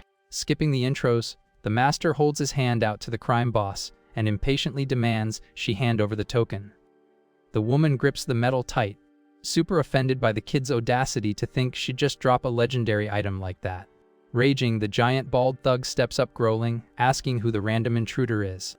Keeping his troll smile, the MC doesn't even flinch, while his own guard steps up with crossed arms asking if the uniform doesn't make it obvious. The thug's eyes widen, recognizing the Sword Clan's drip, but tries to hide his panic, yelling that a basic guard doesn't scare their faction. Finding the blind confidence hilarious, the clan veteran cracks his neck and drops a terrifying death glare. Looking straight at the enemy boss, the kid sarcastically tells them to watch out, swearing the boomer next to him is an absolute beast. The bald goon bursts out laughing, roasting that if this loser-looking guy is a master, then he must be the strongest player on the server. Sighing at the noob's ignorance, the MC just gives up trying to warn them and tells the guard to grab the item already. Taking the quest instantly, the clan veteran grips his weapon while his eyes glow with pure killer instinct. With his whole vibe shifted, the warrior takes his first heavy step toward the enemies. The crushing aura from the guy hits the thugs like a truck, making them sweat cold trying to process the monster energy. On step 2, the guard pulls his massive sword, flooding the whole office with crazy killing intent. Panicking hard, the bald goon clumsily tries to draw his blades to block the incoming doom. But on step 3, the veteran uses his high-level dash, glitching out of sight in a split second. The raid leader's eyes go wide, completely unable to track the enemy's insane frame rate. In one clean move, the guard spawns next to Jum-ju and loots the item before she can even blink. The shockwave of his landing rattles the wooden floorboards of the room. Bowing with max respect, the guard hands the golden token to the MC, confirming mission complete. Staring at her empty hands, the raider shakes in terror, realizing the guy was actually a top-tier pro. Holding the relic with curiosity, the young master smiles hyped, saying he finally gets to inspect the famous item up close. Checking out the piece carefully, the veteran asks if it's legit, and the kid confirms instantly that the drop is real. Getting serious, the hare explains that token is an unbreakable vow that the clan will tank for the user, no matter where they spawn. The pavilion boss listens closely and figures the item used to be the ultimate symbol of trust. Casually tossing the item in the air, the MC complains that nowadays it's just cheap merch handed out to sponsors. The raider gets her confidence back and claims that even if it's cheap, it's still God mode armor against the family's troops. The kid totally agrees, while the woman points out that if the gang ignored the medal, the clan's ancient rep would be cancelled. With a smug grin, Jum-ju crosses her arms and guesses the kid is the famous trash hare who can't even swing a sword. Taking the roast like a champ, the MC just confirms his gamer tag is Yanso, Hyan, showing zero rage. The reveal makes the enemy boss laugh hysterically, admitting she almost got scared for a sec and lost her cool. Wiping a tear from laughing, she roasts the rumors that the guy spent his day AFK, asking if he finally got bored of griefing his own family. Still being toxic, the criminal asks if his new hobby is roaming the map, dragging the sword's prestige through the mud. The disrespect goes way over the line, making the broker slam her metal pipe on the desk in pure rage. Grinding his teeth, the veteran guard warns the raider to watch her mouth. The informant steps up to defend him, arguing that no matter the hate, the kid is still the legit admin of the big family. Looking super condescending, Jum-ju cuts her off, asking if this knave kid actually looks like a real boss. Flexing another token, this time a gold one, the raider reveals her real sponsor is the second young master, Way better than a fake leader. Suddenly, the criminal squints, spotting a huge detail she totally missed until now. The room goes dead silent while the woman processes the latest patch notes she got from her partner. Pointing straight at the servant, Jumju recognizes the drama girl she heard so many complaints about this morning. The attacked girl keeps a perfect poker face, refusing to show a single drop of weakness. Thinking it's a hilarious coincidence, the enemy boss notes how wild it is to bump into the trending gossip girl. Pacing around the servant, the woman asks why she threw away the VIP pass of being a rich guy's side piece just to run to the useless brother. She insists that even being a toy would be a better strat, but Jianga cuts her off, furiously demanding she not flame her master. With eyes burning with loyalty, the girl swears the guy is a noble dude, and a dirty mob like her has no right to drop his name. The statement triggers the criminal, who claps back, mocking the nobility of a guy who AFK'd his quests and became a meme at home. Keeping the toxic energy, Jumju admits that even as a failure, he still has better stats than a stray like the girl. The raider remembers his nickname with disgust, pointing out how the whole server trolls the hair for being a coward who hid while his dad got sick. Glaring at the MC, the thug taunts that he must be muted, but tells him to drop his excuse if he wants. Totally frustrated by the fake news, the servant boils with rage, knowing words won't fix the rep of the boss she chose to main. Feeling a suffocating wave of being useless for the first time, the girl curses her own low stats until the guy touches her shoulder, saying that's enough. Breaking the tension, Hyan steps in, telling the woman to stop since Zhang A is his personal squad and trolling her will just make her rage harder. Jumju thinks the whole thing is boring, complaining that the kid's spawn totally ruined her fun. The crime boss shoots a super annoyed glare at the young master. Flashing an evil smirk, the raider warns that next time the pathetic here will have 0 buffs to save the servant's life. Furious at the blatant threat, Zhang A screams the thug's name. Turning their backs, the raid squad dips from the room while the red-dressed woman sarcastically hopes they survive until the next round. The MC and the girl watch the enemies log off in dead silence. Crushed by the stamina drain, the servant loses her legs and drops to her knees, apologizing to the guy for all the aggro. Freaking out at the scene, the pavilion boss runs to her little sister, trying to wake her up. The girl pants with her face covered in sweat, clearly debuffed by severe burnout after the heavy raid. A bit later, Zhang A rests in a cozy bed while the hare and the veteran guard watch her recover. Grinding his teeth, the guard mumbles angrily that those dirty mobs had the nerve to trash the clan's epic rep. He clenches his fist, shaking with rage, wishing the situation was different if the kid actually had the admin rights of his real status. Seeing red, the guard claims they could have looted the relic and deleted the thugs right there, apologizing for being useless. Keeping a chill face, Hyan asks why he's saying sorry, promising the guy already played his role perfectly. The kid suggests the best play now is for the warrior to recall to base, since the raider might link him to the squad since he returned the gold token. Surprised by the sudden kick, the guy hesitates and argues his main quest was escort duty. Bluntly, the hare says there's 0 reason for the guy to sacrifice himself for someone he didn't even swear his sword to. Looking down, the veteran gulps and apologizes again, accepting the harsh reality of his rank. The young master hands the clan's relic back to the guard. With boss energy, he orders the security to drop the escort quest and recall immediately with the item. The guy takes the command without fighting it, turning his back and gripping his weapon super tight. Grinding his teeth in pure salt, the warrior curses himself for feeling so weak and useless even after grinding to such a high level. Stomping down the empty hallway, he admits this is the first time he's tasted such a bitter game over. Back in the room, the MC walks in, casually asking if the servant is okay, getting a sarcastic yes from the info broker. Confused, he reminds her she said earlier the girl was just AFK sleeping to regen stamina. The informant claps back instantly, asking why he spent so much time checking the patient's pulse if nothing was wrong. The kid stays quiet for a sec, deciding to ignore the question and demand the intel on the gang right away. Annoyed by the dodge, the admin demands he explain the sister's real debuff before talking business. Sighing, Hyan drops the heavy news with 0 chill that the young servant has a super critical illness, leaving the woman shook. The broker loses her mind, accusing the kid of capping, but he defends himself, saying overworking is a stealth debuff that can drop any young player. Oblivious to the shouting match, Jong-A stays knocked out on the futon. Reading the dropped files, the hare checks the stats and figures the informant is plotting a super risky raid against the thugs. Arms crossed, the woman dryly asks what her personal strats have to do with him. She demands he stop griefing her plans, making it clear she's not an NPC forced to follow a random kid's commands. The MC ignores the toxicity and reminds her the raider's criminal links are legit, pointing out the informant should know the clan's power better than anyone. Furious, the woman crumples her clothes asking why. He just spectated the disaster if he knew the danger. Seeing the leader's tilted face, the young master suggests they take the chat outside so they don't wake the patient. Out in the yard under the moon, he casually asks where the biggest and most OP merchant family in the world is. Right after, he answers himself asking what the biggest martial arts clan is, confirming it's the Sword family.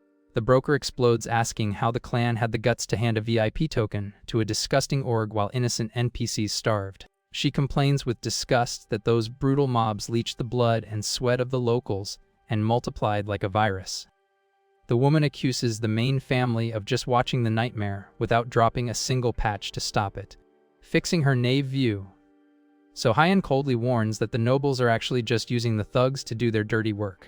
Shook by the dark lore, the informant admits she almost agreed with the raider's insults earlier, totally doubting his stats. The leader admits the kid showed epic skills in the past, but points out now he's just a coward playing hermit and using lag as an excuse. Frustrated by his AFK playstyle, the woman tells him to stop preaching right when she's risking her own HP to do something useful.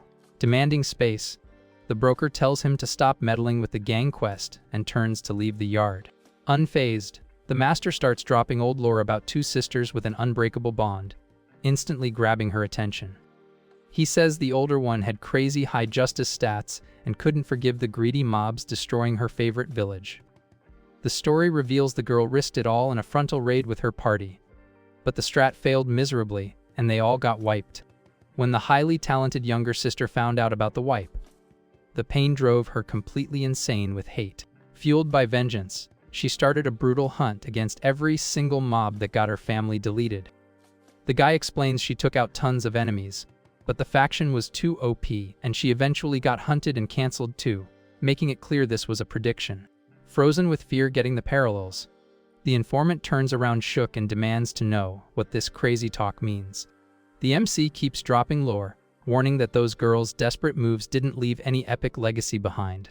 In the winner's wiki, their noble quests were deleted and they just became cursed traitors hated by the very NPCs they tried to save. Sweeting cold with the harsh reality check, the broker admits with a shaky voice she's too noob to get the big picture he's painting. Looking at the moon, the young master declares the server works like that, where good players drop for no reason while the toxic ones winning is just the meta. With a piercing look, he asks if she really wants to grind for this useless justice, knowing the route will cost endless sacrifices. Panicking at the idea, the pavilion leader screams, "No," swearing she'd never accept a route like that. The hero explains that to change the main storyline, you gotta spill an insane amount of blood to match the size of the patch. And since good players can't stand sacrificing innocents to change the code, they just end up deleting themselves without saving anyone. Right then, he summons the rough wooden relic in his hand, making the informant's eyes bug out recognizing the cursed item. A storm of purple demon aura explodes around the kid, while he reveals that back in the day, he also had the noob dream of saving the whole server. He says that when he realized it was useless, he decided to focus only on his real goal of chilling offline in peace.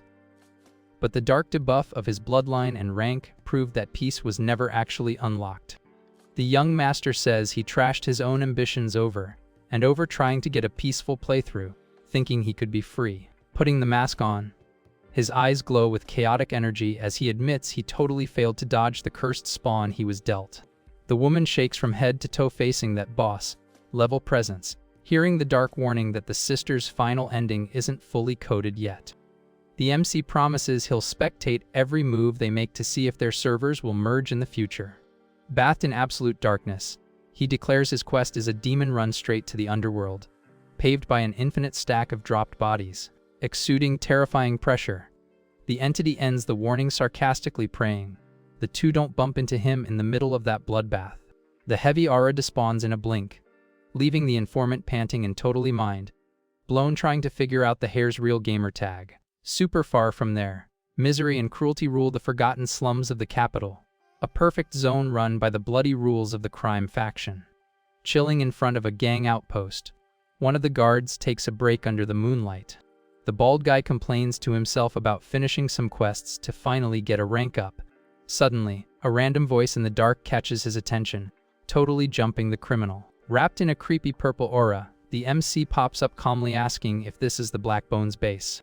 Underestimating the kid, the guard says they don't recruit skinny noobs and tells him to bounce while he's being nice. Unfazed, so Hyan clarifies straight up he has zero intention of joining the clan. Finding the audacity funny, the thug stands up and decides to make an exception to give the visitor a special interview.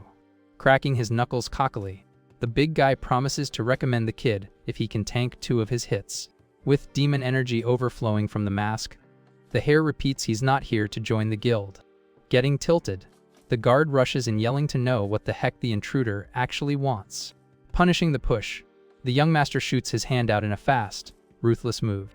He grabs the enemy's face super easily, revealing he only started the chat because the guy was guarding the door. Squeezing the thug, so Hyan coldly warns that his real objective is to devour every single one of them. The shadow energy claws crush the criminal's head, canceling any chance of blocking, lifting the giant off the floor like he weighs nothing.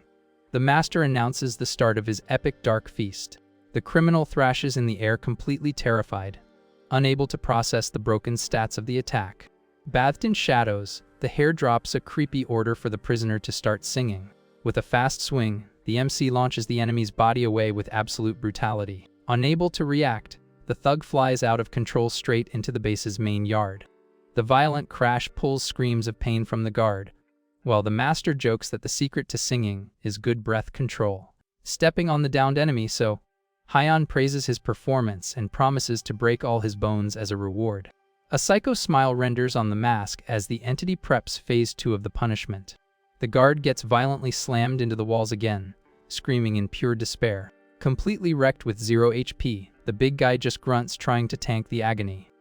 Checking out the victim's pathetic state, the young master mocks that it's a shame he can't learn part 2. A dark, raspy laugh echoes through the night, showing the entity's twisted joy. Flashing monster fangs, the energy silently wonders if that glitchy relic finally hit its final form. Suddenly, the sound of multiple players sprinting breaks the silence of the trashed yard. A squad of thugs spawns shook by the mess, yelling to know what crazy troll raided their zone. Turning his head super chill, the MC greets the newbies, politely asking how everyone's doing.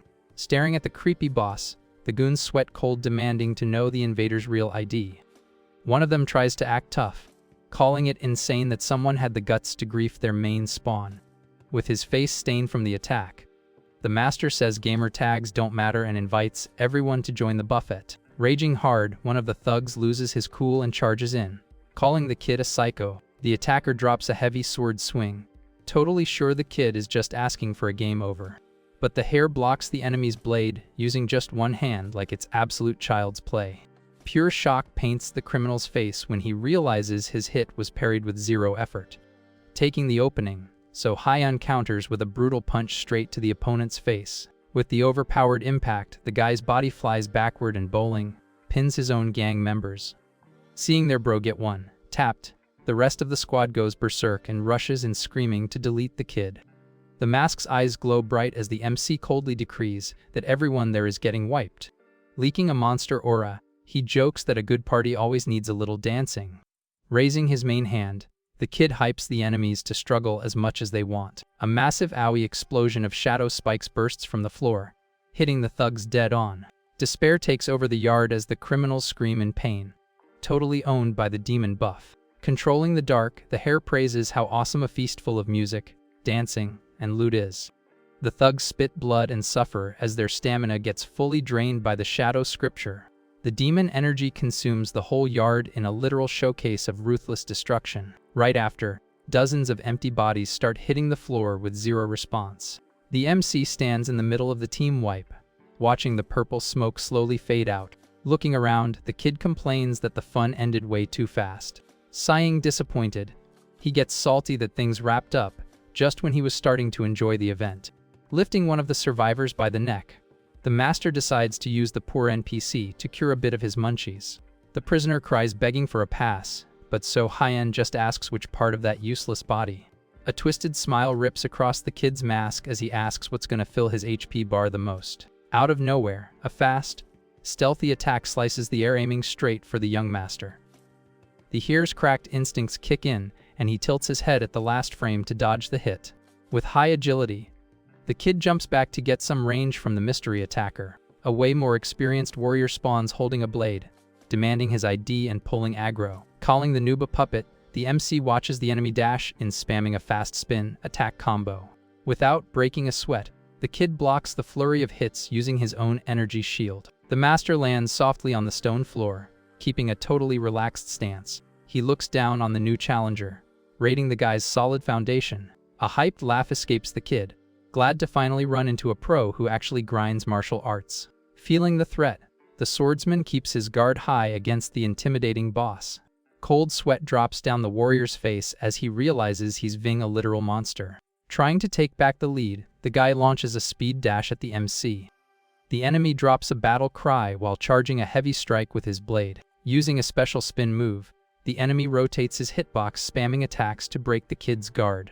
A violent energy clash explodes when the slashes hit the here's shadow barrier. Loving the combat loop, so Hyen laughs like a maniac while dropping even more demon aura. Clashing mid-air, the MC pressures the pro and trolls, asking if that's really his max DPS. Completely out of mana, the warrior grinds his teeth and curses the kid in one last desperate push. Ignoring the armor, the hare's creepy hand punches straight through the enemy's guard. With extreme brutality, the master slams the opponent into the ground, triggering a massive crater of purple AoE damage. Totally stunned, locked on the broken floor, the warrior lets out a groan of pain. Walking slow and chill, the master approaches the defeated player. Wrapped in his heavy shadow aura, the MC just scans the map around him. Salty about the speedrun, the hare complains that the fun got cancelled right at the best part. Away from the yard, dark stairs lead down to the gang's secret underground dungeon. Heavy footsteps echo in the hall as the kid walks past the dropped bodies. Rocking his real face without the mask, the young master keeps pushing into the dungeon. With zero warning, a stealth attack slices the air right at him. Parrying the hit easily, he hears the raging enemy demand the invader get deleted. Punishing the lag, the MC grabs the attacker's face using his demon magic. With a brutal throw, the thug gets slammed into the wall and drops 2 HP. Without dropping his combo, the kid keeps walking through the creepy zone. He finally hits the boss room, finding another guard already knocked on the floor. Looking around, the hare is totally shook, trying to figure out what kind of cursed map this is. Flexing terrifying pressure, the master watches a survivor beg desperately for him to back off. Crawling backward on the stone, the guy tries everything to escape the crushing boss aura. In full panic mode, the criminal screams, pleading for his life, and an agonizing yell bounces off the walls when the shadow magic hits the prisoner's leg. The room reveals a nightmare setup, with forgotten remains and a cauldron smelling like pure tragedy. Called a monster by the thug, the kid redirects the roast, asking if this insane slaughterhouse is normal to them. Pressing the goon's head, the young guy listens to the NPC make excuses, saying it's all just business. The criminal keeps yelling that the only goal of these war crimes is to secure the bag. Sick of hearing trash excuses, the MC gets serious and activates his full Punisher aura, swallowed by the scripture's dark zone. The thug drops one last scream before being fully deleted. The demon energy shreds the enemy's shields in a split second. Looking at the dropped loot, the master thinks about the hypocrisy of being called crazy for dropping bans, while they call mass griefing business. Switching targets, he walks up to a victim and touches the scared girl's face to chill her out.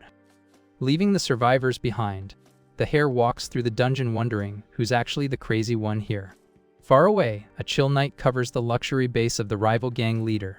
The sound of splashing water breaks the quiet as a woman slowly steps into a hot spring pool. Chilling in the hot bath, Jumju thinks back to her weird meetup with the hare. A troll smile pops up on her face, thinking about the kid's dialogue options.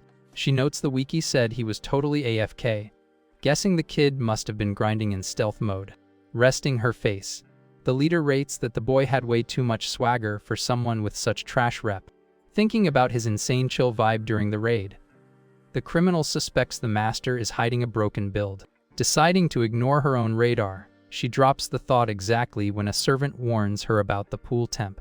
The NPC stutters nervously, waiting for the boss's commands. Desperate for approval, the guy sprints, promising to fix the pool bug immediately. In the hall, the minion screams, demanding the other guards hurry up with the delivery. Pure terror takes over when the thugs drag innocent NPCs, begging not to get cancelled. Totally cold, the leader spectates and complains the RNG drops look like low-tier trash. Sweeting, the goon promises to farm better quality next time while the victim thrashes in panic. With zero mercy, the woman triggers the dark event and the prisoner cries in despair. The cruel flash of a blade cuts the air, ready to one-tap the innocent NPC. A muffled sound confirms the ruthless execution for the gang's ritual buff. The crystal-clear pool water instantly turns a heavy, creepy red. Using the cursed liquid, Ju washes her hands, sarcastically complaining about getting wrinkles. Super casual, she washes her face in the sacrifice, trying to keep her character model young. A psycho laugh echoes in the bathroom while the leader enjoys her buffs. The chill vibe gets interrupted by an informant screaming that one of their bases got wiped. Already wearing her robe, the criminal spins around, shocked, not getting how bad the drop is. With a tilted face, she demands to know right now who had the guts to grief them. Shaking with fear, the goon says the logs are empty because all the survivors got their minds wiped. Pressuring the NPC, the woman insists those traumatized guys must have dropped some lore. The minion stutters, revealing the reports described an angry ghost or a literal boss monster. Super annoyed, the leader thinks blaming it on ghosts and glitches is absolute cap. Remembering a key detail, the informant mentions the white mask, making her eyes light up. The minion complains about having no screenshots since the team wipe happened way too fast. Reviewing the stats, the criminal guesses the ruined base triggered aggro from a top-tier pro. The worker agrees nervously, recalling how last year a similar glitch deleted a whole branch. A flashback about masters pops up, showing how warriors who can spam energy are ultra-rare SSR drops. It's obvious that hitting the level cap in martial arts is basically impossible for normal players. Ju sighs, frustrated, noticing her guild's quests always end up crashing into these legendary players. To stop the bleeding, she orders all her mobs to lay low until the Wanderer's aggro resets. Blaming cheap hero complexes, the woman complains about the lag these nosy warriors cause for no reason. Flexing her mindset, the leader argues the only way to survive the server is to adapt to the meta. Right then, a buff goon crosses his arms, super curious about the mystery mask lore. Catching the ally's vibe, Ju demands to know if the guy found any useful data means.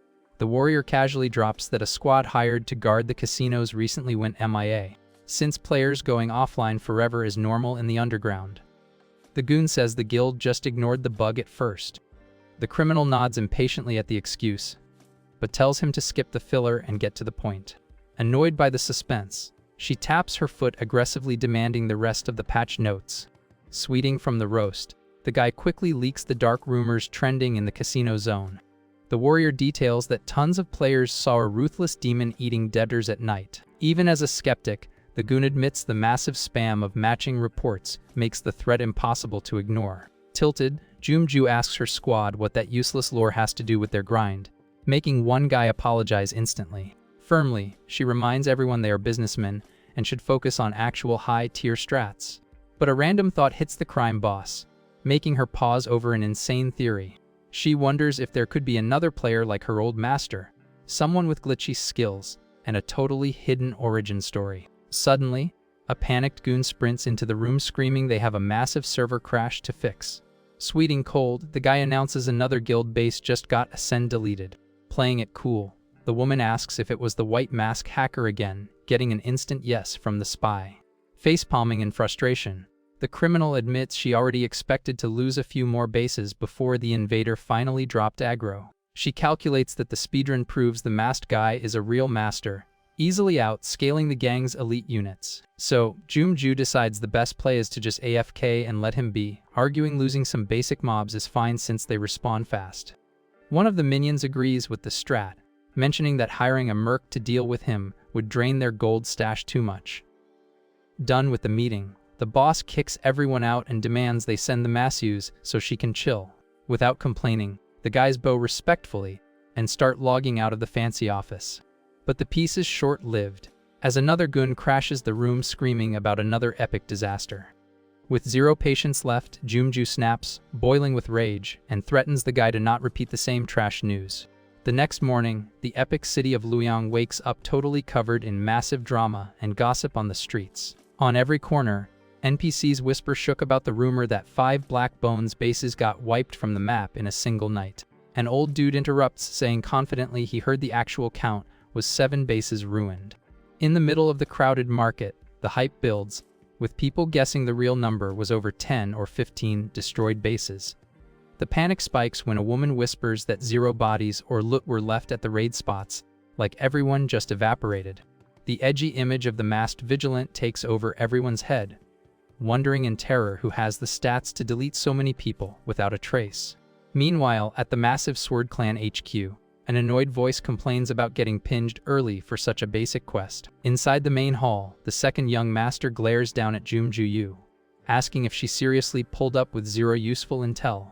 With a killer look, the clan boss rejects her excuse and dryly asks when he ever agreed to those terms. Acting super cocky, the guy asks offended if the criminal actually thought their elite family had bad ping on info. Feeling the crushing room pressure, the faction leader stays quiet and tries to process the misplay she just made. Totally cornered, she drops her head in submission and drops a genuine, "My bad," for the disrespect. The second here sighs impatiently, making it clear the woman doesn't know her rank and totally misread the meta. Leaking a scary aura, he asks if the thug really believed she got the bronze token just because of her dad's clout. Cold sweat drops down Jumju's face as she finally realizes the hardcore danger of trying to trade with the Sword Clan admins. Standing in the massive hall, Jumju stutters nervous, swearing she never had a toxic thought like that. Ignoring the dodge, the second young master checks the luxury hourglass on his desk. Ice cold, he warns the crime boss she already wasted 15 premium minutes of his time on useless dialogue. Holding a scroll, the boss points to the exit and harshly commands her to get out of his lobby immediately. Too scared to clap back, the woman bows, taking the humiliating kick in absolute silence. Quickly, Jumju turns around and starts walking toward the pavilion's heavy door. But the here's boss voice echoes through the hall, dropping one last warning, saying his patience is at 0%. The criminal freezes mid-step, paying max attention to the threat she's about to hear. The guy declares with a sharp glare that he won't hesitate to transfer the clan's bronze token to someone else if she throws again. The chance of losing her ultimate VIP pass hits Jumju like a truck, leaving her wide-eyed in pure panic. Away from the main house, in the Sword Clan's isolated observatory, a voice yells demanding someone to wake up since the sun is already up. The inside of the room is a total mess, with the head astronomer snoring super loud on a desk packed with ancient books. A younger disciple tries to shake the boomer awake, sighing tiredly that things can't keep glitching like this. Suddenly, the old man jumps up violently, grabbing the kid's collar and screaming they have a massive server emergency. Startled, the kid tells the boss to chill and roasts his habit of doing solo night shifts, but the astronomer swears he saw a nightmare spawn last night. Covered in sweat, the astronomer firmly promises that it's a terrible omen for everyone. Sipping water like he doesn't care, the colleague just shrugs, reminding him bad omens pop up all the time around there. Annoyed by the troll reaction, the veteran slams the table, correcting him that this is a massive, world-ending warning from the devs. Cutting to the chase, the old man reveals he's almost a cent sure he spotted the feared Heavenly Massacre star spawning during his shift. The news kicks the kid out of his chill zone instantly, making him ask Shook if it's really the legendary astronomy myth. That star's cursed energy is famous for launching an era of tragedy, leaving a brutal, historical wipe wherever its ow hits. Super tense, the disciple sits down muttering that if the scan is right, they have a critical bug to patch. Holding his head in panic, he asks if they shouldn't rush to drop the intel to the clan admins ASAP.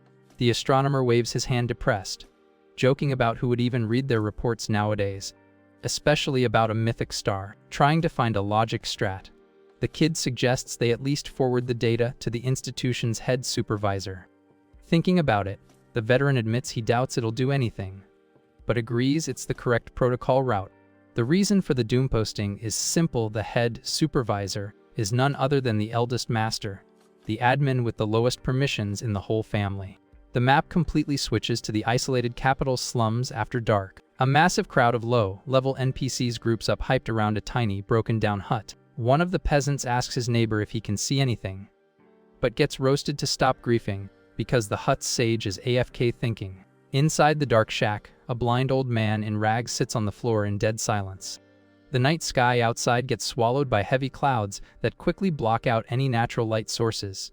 Mumbling to himself, the old guy complains the map went pitch black, and he can't feel the sun's buff anymore. But suddenly, the elder snaps his head up, his blind eyes wide open as he detects a mystic aura in the air. Hijacked by glitchy energy, he gets up stumbling barefoot toward the exit of the tiny base. Outside, the old man throws his hands up and screams hyped that the Lord of the Shadow Paradise finally logged into the human server.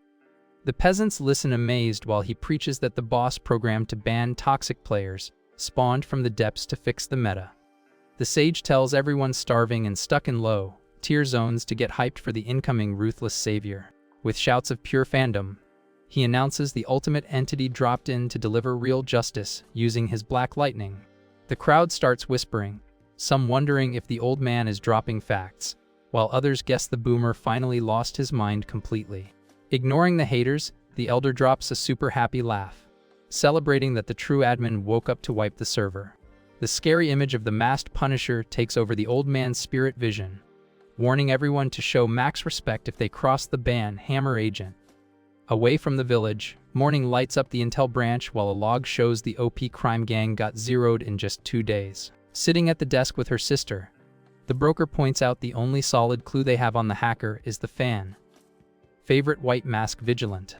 Hearing the rumor, Zhang A's eyes go wide remembering the young master's dark aura, a scent confirming the relic on his face was exactly that mask.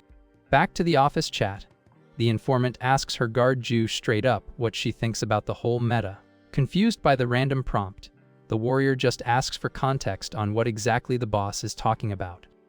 The broker clarifies she wants the review on the eldest master, and the guard quickly figures out she means the trash hair. Annoyed by the disrespect, the leader reminds her she already banned that toxic nickname, making the warrior apologize.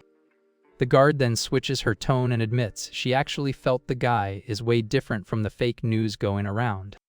Checking the vibes, the informant warns the guard not to go around leaking that she works for their org. But Ju keeps her review going, praising the hair's stance and claiming he seems to have a super wide and chill mindset. She explains she tried to aggro the kid using her aura, but he literally just tanked it with zero reaction. Hooked by this crazy plot twist, the info broker quietly calculates the young master's actual power level. Suddenly, the piece gets wrecked by a loud scream outside demanding to know what the heck Ju is doing. The scene jumps to the kitchen, showing the warrior sitting chill on the floor, while cooking something on the stove. Unfazed by the yelling, she just turns her head and asks if the newbie is talking about her boss. With a relaxed pose, the guard promises Jiang A she's not doing any griefing there. Ju calmly explains she just wanted to scan what kind of player her brother's master is, and doesn't have much else to drop. Finding the drama funny, the broker pops up joking about how tilted the servant got defending the young hare. Quick subject change, the informant asks how her sister's HP is doing, and the servant confirms she's way better thanks to him. Then, the broker suggests that if the girl is so hyped about the kid, the best play is to V him IRL to check his stats. The chill sound of hot tea filling a cup breaks the heavy tension in the room. Back in the here's lobby, he politely asks them to turn off their hostile auras today, since it would ruin the tea's flavor. Keeping a solid stance, Ju promises the MC he doesn't need to stress, since that quest is already cleared. Dripping with charm, the young master smiles and offers the ready cups for the guests to start drinking. The informant grabs the cup sweating nervously and stutters a thanks, thinking it's insane the host himself is serving the guards. Unlike her boss, the warrior takes the tea supernaturally and drops a respectful bow to thank the kid. Jiu praises the drink's epic smell, guessing the host must be a top-tier pro at brewing, while the broker stays stressed. Taking the compliment with a humble smile, the MC just jokes that the warrior is being way too nice to him. No filter, the guard claps back saying she's dead serious and definitely isn't the type to sugarcoat her reviews. The master finds her bluntness hilarious and tells her if she ever wants to switch guilds, his DMs are open.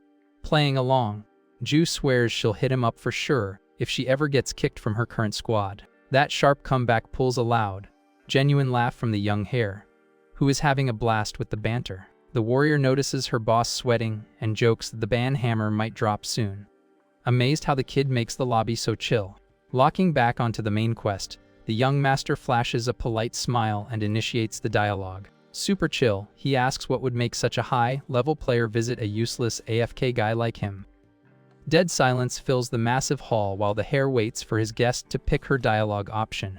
The informant's hands shake a bit as she grips her clothes, trying to farm enough courage to speak. Staring the kid down, the broker asks straight up if he is the OP entity of the Shadow Paradise. Keeping his smile, the MC plays dumb and asks who that mystery boss even is. The woman explains she pulled detailed logs from the survivors who escaped the Black Bones base wipe. According to the NPCs, the guy who saved them rocked a white mask and basic scholar skins. The hare praises the mystery vigilante's moves, casually dropping that the guy seems to be grinding good karma quests. Sick of the mind games, the informant claps back stating the kid owns the exact same mask and cosmetic set. With a troll tone, the young master asks if the broker is planning to scan his inventory to prove it.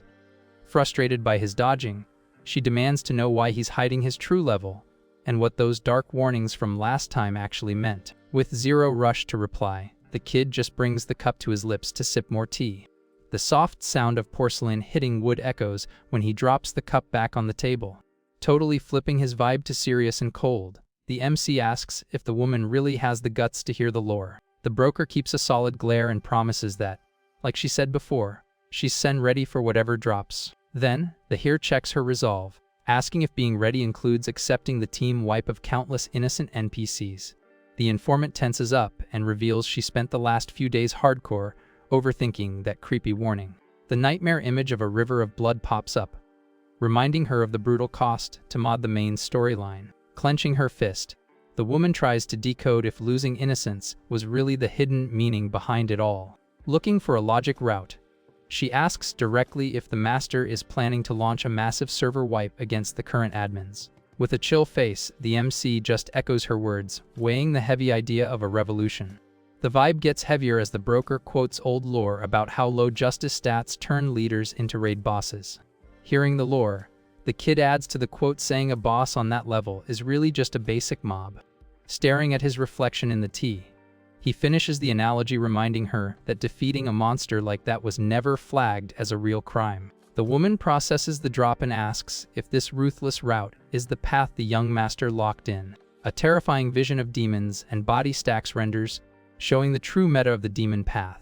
Burned out by the heavy lore, the informant admits this quest is way above her current level cap. The leader points out the server's broken balancing, saying the gap between premium players and noobs is insane, yet the region doesn't crash.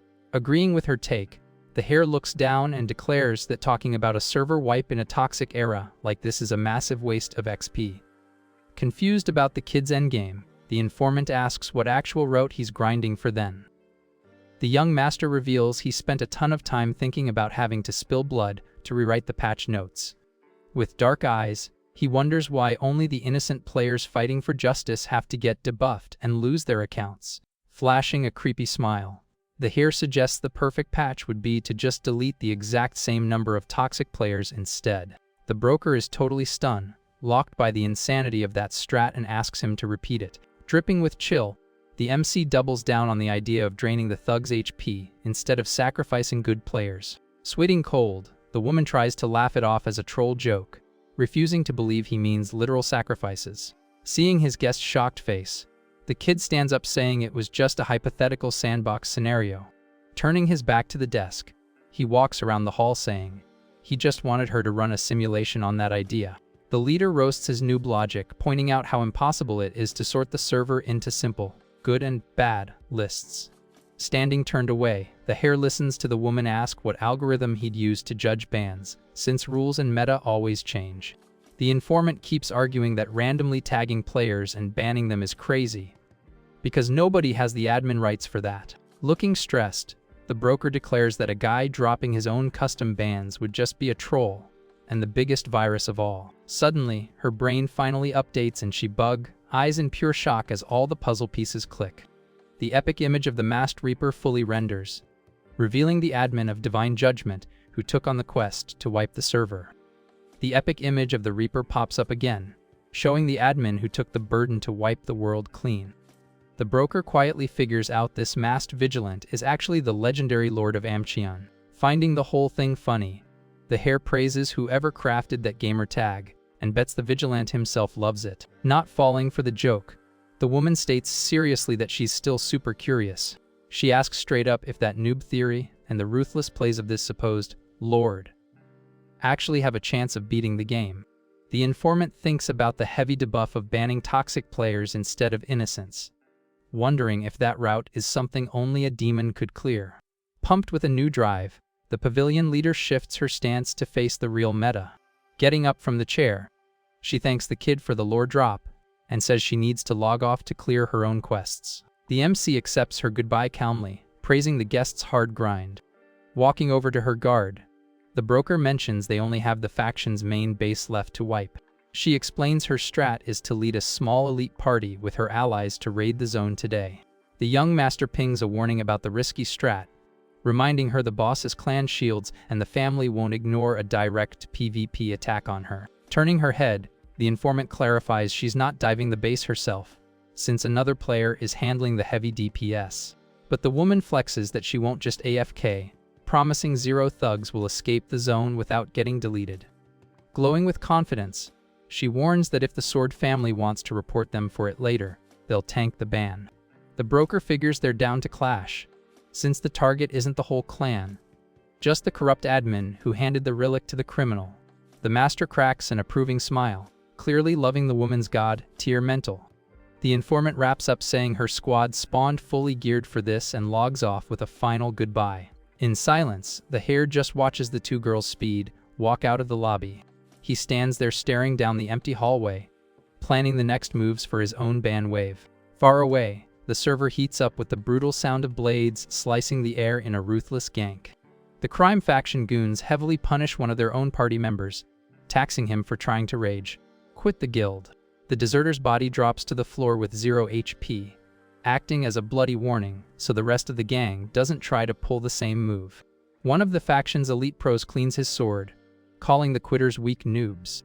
Turning up the volume, the commander announces their boss just gave the green light for the guild war. He demands all minions gear up to fight until their HP hits 0, making it clear there's no surrender option. Meanwhile, the sun starts setting over the massive, heavily guarded main base of Boss Jumju. Inside her office, the criminal guesses frustrated that her dad completely refused to send backup troops. Kneeling on the floor, the minion confirms the bad drop without sugarcoating it. The boss grinds her teeth, admitting the boomer would never risk his elite units, since their alliance is just a fake party setup. Jumju squeezes her hand in pure rage, complaining that to the guild leader, adopted daughters are just disposable items. She vents her tilt by gripping her clothes, salty that their collab is only based on fake cosmetics. The minion interrupts the rage, quit saying her dad told him to drop a message, and she screams for the guy to speak already. The messenger lags and stutters trying to find the guts to deliver the text, making the woman even more tilted. Hearing the reply in dead silence, the criminal totally loses her mind and screams for him to repeat the disrespect. In an absolute psycho meltdown, Jumju throws the furniture, trashing her own office while screaming out of control. The woman pants trying to regen stamina, her face completely twisted by deep-seated toxicity. Grabbing a shred of sanity, the boss asks directly how many prisoners are currently stored in the main base.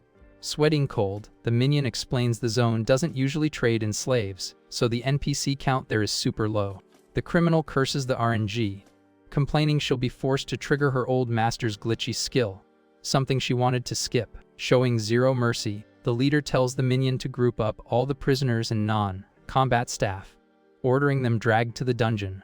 Flexing pure crazy eyes, she announces she's initiating the dark ritual to farm enough stats to handle the raid. The sun clips out of the sky, painting the city server in the orange tones of a depressing afternoon. A solo crow flies over the silent roofs of the market zone, dropping a creepy omen of an incoming server wipe. Fast footsteps break the quiet as a stealth squad of agents lands smoothly on the local tiles. Camping on the roof, the broker's warriors scan the map and report 0 enemy spawns so far. The party leader keeps % focus on the target, waiting patiently for the attack ping. The giant black crow flies super close to the masked players, but they stay in absolute stealth mode. Kneeling on the ledge, one of the spies watches the busy street below with max zoom. His sharp eyes scan every pixel of the block to make sure the trap is perfectly set. Suddenly, a second agent drops on the roof and tells the commander that Unit 15 is in position. The soft thud of the boot on the tiles flexes the insane stealth stats of the pavilion's squad. Ju listens to the minion's log, double-checking if all parties are fully prepped for the gank. The minion firmly confirms the squad reached the waypoint without triggering any alarms. With the text delivered, the spy drops a quick respect bow and waits for the next prompts. Fast as lightning, the masked leader jumps across the roof, starting the check on the other camped teams. The movement is heavy and silent, with dozens of agents parkering to close the trap flawlessly. A warrior lands smoothly in the inner yard of the informant's safe zone.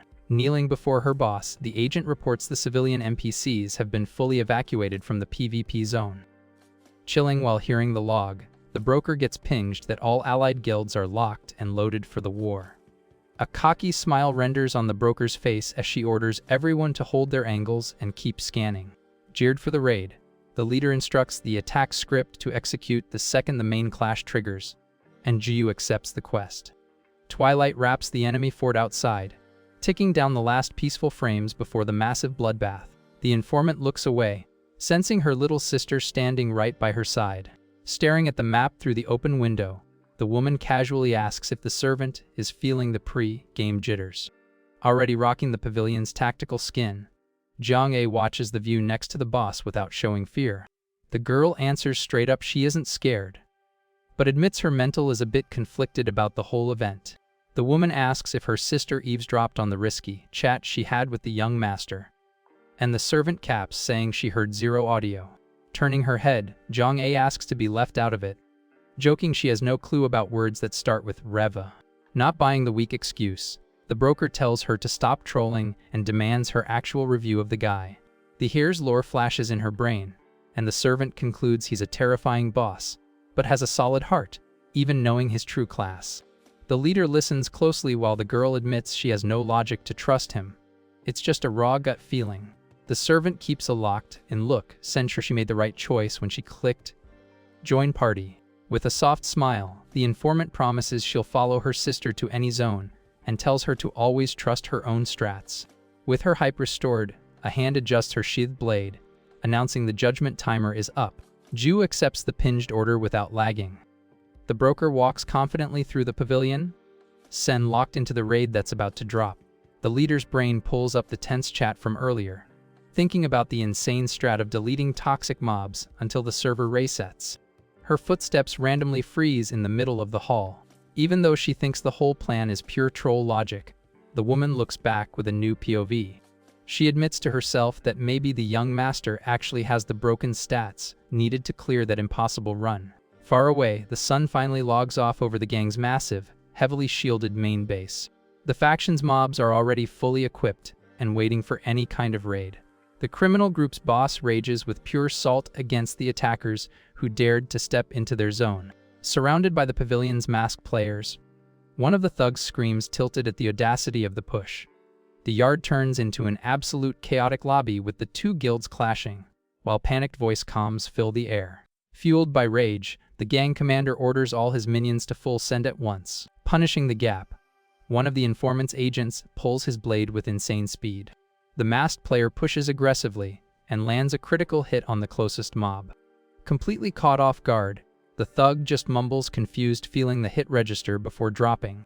Unable to process what deleted him, the criminal faceplants the floor, totally wiped. The gang commander sees his ally drop and goes into shock at the attack's frame rate, but he has zero time to react as an agent ruthlessly dives his hitbox. The team fight spreads and the masked warriors spam precision strikes on the flanks. With a high agility dash, another Raider 1 taps a gun before he can even counter. The yard glitches into a pure horror map, with screams of agony echoing while the faction gets steamrolled. Pressured by the spam, the leader backs up after tanking several direct hits. Realizing Millie is useless, he screams on comms for his men to kite to the walls and open a lane. The pavilion agents pause their push, scanning the sudden strat switch from the enemies. Right then, One of the masked players spots a new aggro spawning from the back and goes on alert.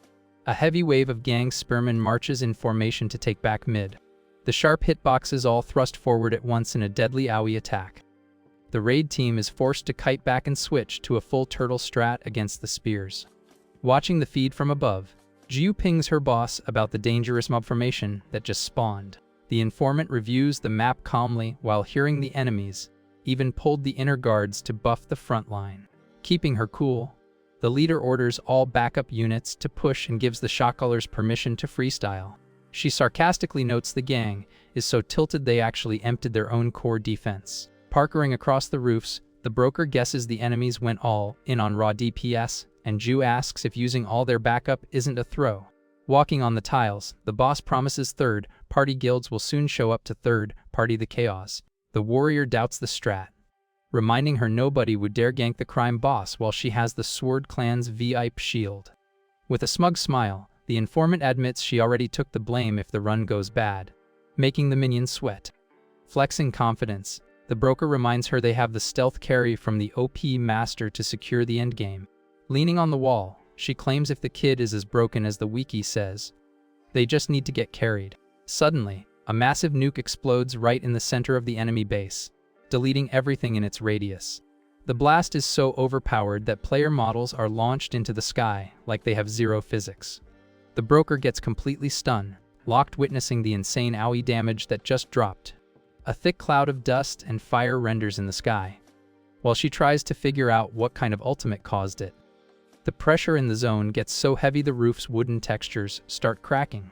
Reacting fast, Jiu grabs her boss and dashes away, tanking the massive shockwave for her. Safely on the ground, the warrior asks if the boss is okay, while the informant just groans from fall damage. Still dizzy, the guard turns around trying to process what just hit their hitboxes. She is terrified to see the base's main building got completely erased by the fire. From the thick smoke and rubble, a hysterical, glitchy laugh starts bouncing around the map. The informant looks up and freezes, recognizing the player model spawning from the ruins.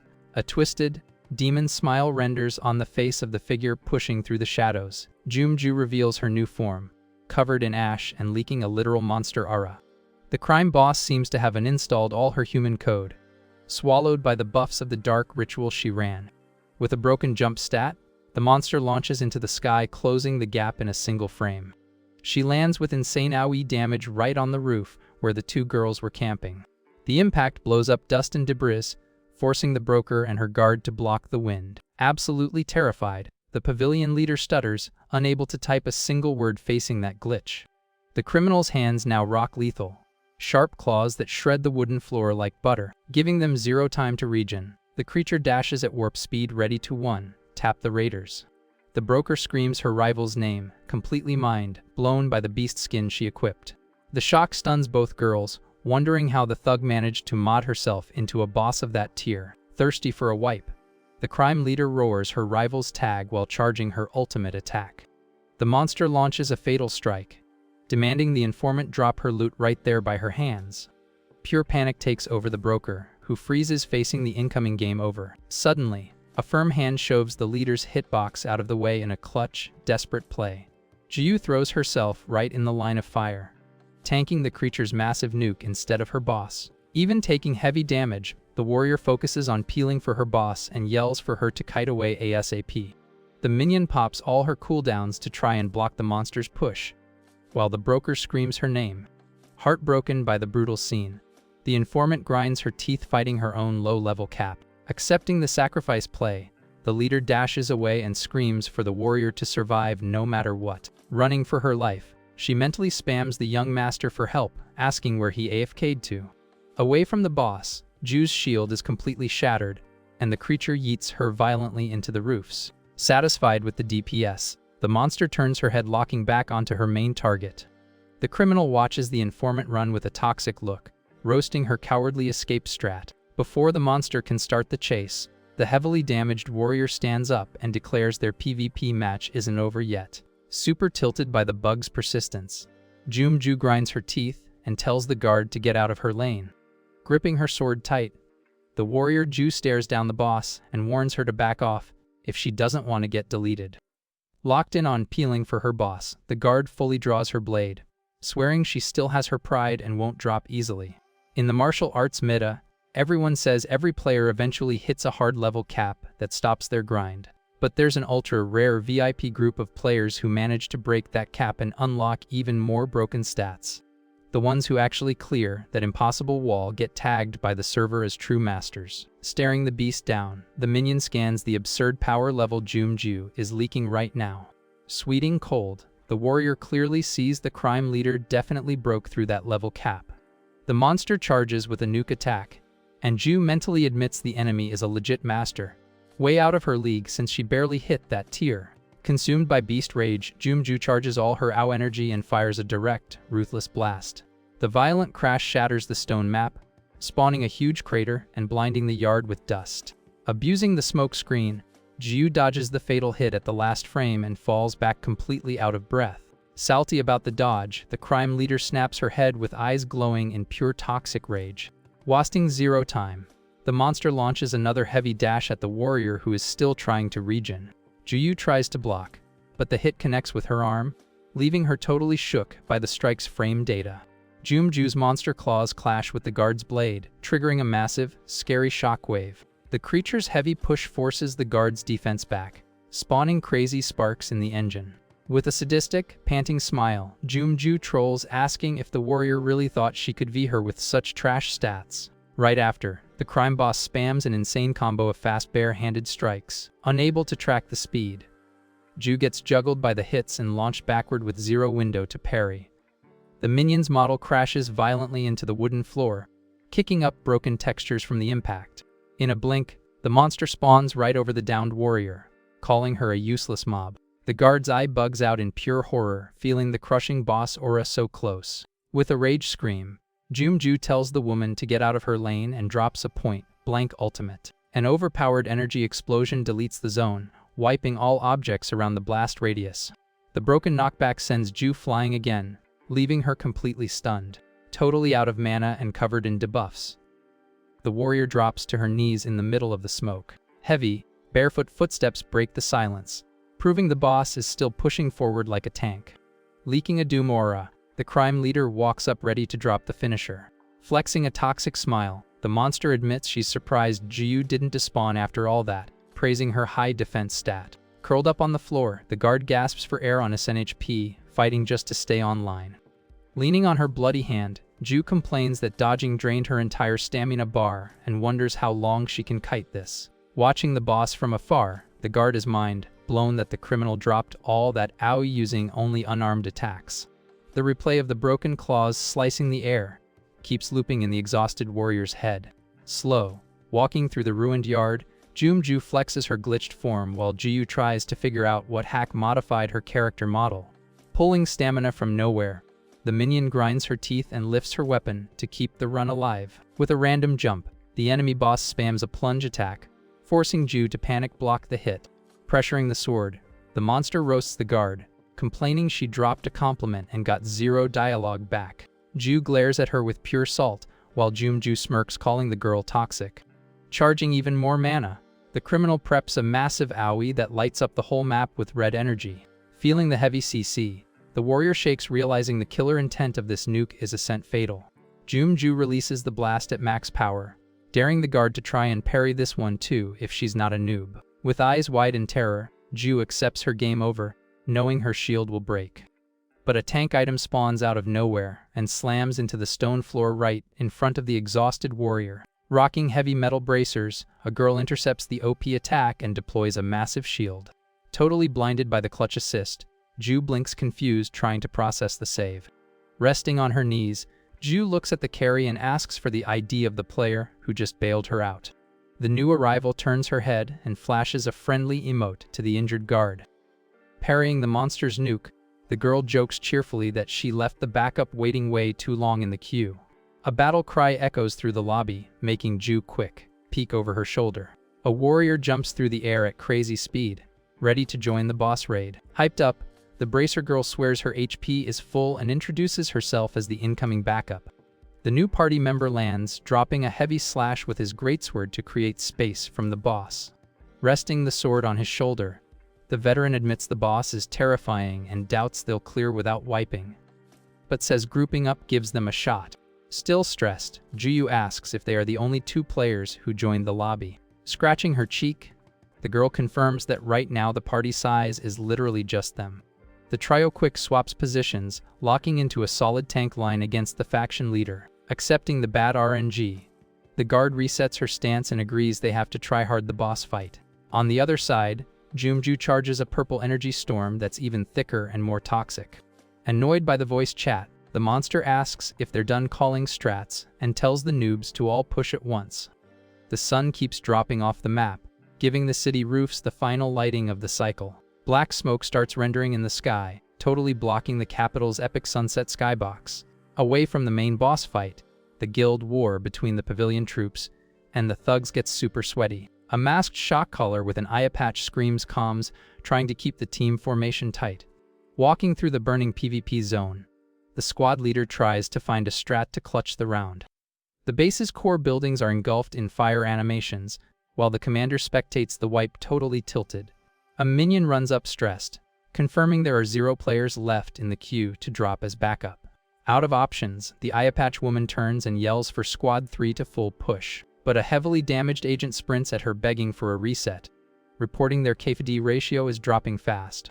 The commander bug eyes seeing her own players dropping like flies in the middle of the smoke and lag. Voice comms get spammed asking for heals for Unit 17 and calling Unit 10's retreat, leaving the leader frozen thinking the script is rigged. One of the allied players takes a heavy headshot and gets yeeted with 0 chance to block. The enemy mobs take over the zone, stat checking the informant's agents with pure raw damage. Suddenly, a massive axe hitbox drops from the sky at terrifying speed. The slam catches an elite agent dead, on one, tapping the ally with a ruthless direct hit. The heavy weapon clips into the stone, while the dropped player lets out a final death groan. The overpowered hit makes a warrior bug out in pure shock, unable to believe that glitch strength. The axe thug drops a creepy laugh, totally ignoring the blade stuck in his own hitbox, like he has God mode on. With a fast input, a boot kicks off the stone, launching a perfect jump strat. Punishing the lag, a masked agent drops from above, spamming a heavy plunge attack on the tank.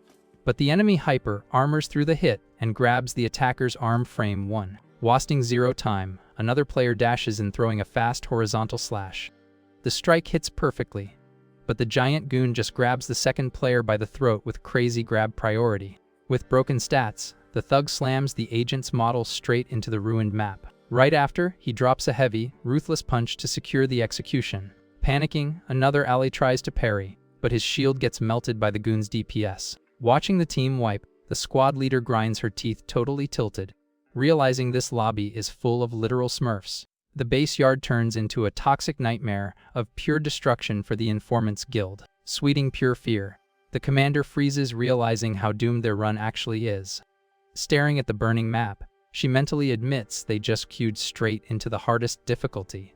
On the broken floor, the pavilion's top players bleed out, completely drained and outplayed by the enemies. Far away, a hysterical psycho laugh echoes loud across the main lobby. The monster stares down the out of breath backup, roasting their low stats and asking if that's really their max level. Glowing with a red aura, the crime boss complains she wanted to farm them for way longer. The new arrivals sweat cold facing the raid boss, while Ju senses the server shutdown approaching. With 0 effort, the creature starts charging a nuke in the palm of her hand. Panic deletes the bracer girl, who covers her face, completely shook by the crushing pressure. The attack gets fired into the wrong lane on purpose, and the boss laughs, saying she loves watching noobs panic. Flexing max toxicity, Ju promises she'll send the broker to the spawn room to join them soon. Completely cornered, the 3 players shake in fear, unable to find a single iframe to counter. Leaning on the map, Ju grinds her teeth hard, feeling the debuff of her own trash stats. With a final desperate voice comm, the guard begs her boss to log off and run ASAP. Camping in the rubble, the eye patch commander hears the scream and prays the informant managed to glitch out of there. Pumped with a last stand buff, Ju grips her sword handle with all her remaining stamina. A weak, bloody expression loads on the warrior's face, accepting the game over even knowing the raid is doomed. Standing up with heavy lag, the minion stares down the boss and vows she won't give up a single pixel of ground. Amused by the troll pick, the The crime leader decides it's time to permanently ban them from the server. A massive red energy sphere renders in her hands, while she tells the guard to go wait for her boss in the lobby. With zero chill, the monster fires the pure destruction beam straight at the damaged player. The blinding flash lights up Ju's face, who just waits for the final damage number with open eyes. Far away, the eye patch commander feels the insane pressure and screams in panic for her teammate. She snaps her camera around, terrified by the massive ultimate that just dropped in mid. Watching the sky turn red, the woman panics, guessing Ju just got totally vaporized. But suddenly a dark, glitchy energy sweeps the entire PvP zone in a single frame. The commander's eye goes wide as the server's color palette gets violently deleted. The pavilion agents freeze in place, unable to process how the map just switched to a creepy dark mode. The woman checks her hands, feeling a terrifying debuff freeze her character model. The air gets thick and heavy, pinging that the real night cycle just forced its way in. The server time literally pauses, freezing even the giant axe goon mid-animation. The players try to understand the bug, trapped in an empty, grayscale void. The entire battlefield gets muted by the dark script, stunning both guilds under the exact same boss aura. The quiet sound of a footstep breaks the absolute zero audio, making everyone feel the weird server update. The drop of that mystic night fully swallows the enemy base's massive structures. The commander looks up, stunned, locked by the final boss presence that just hijacked the lobby. The dark outline of the roofs acts as the spawn point for the entity that just loaded in. Floating in purple smoke, the rough, eyeless relic renders, trawling everyone's sanity stats. With a super chill, echoey voice chat, the masked figure asks if they were waiting for him to join the lobby. The squad leader snaps her body around, shaking with pure fear, recognizing who just logged in. Sweating cold, she stutters, unable to believe the top player actually dropped into their messy raid. Wrapped in dark rage, the MC flexes his white mask, confirming the server admin of the Shadow Paradise arrived to hand out the ban.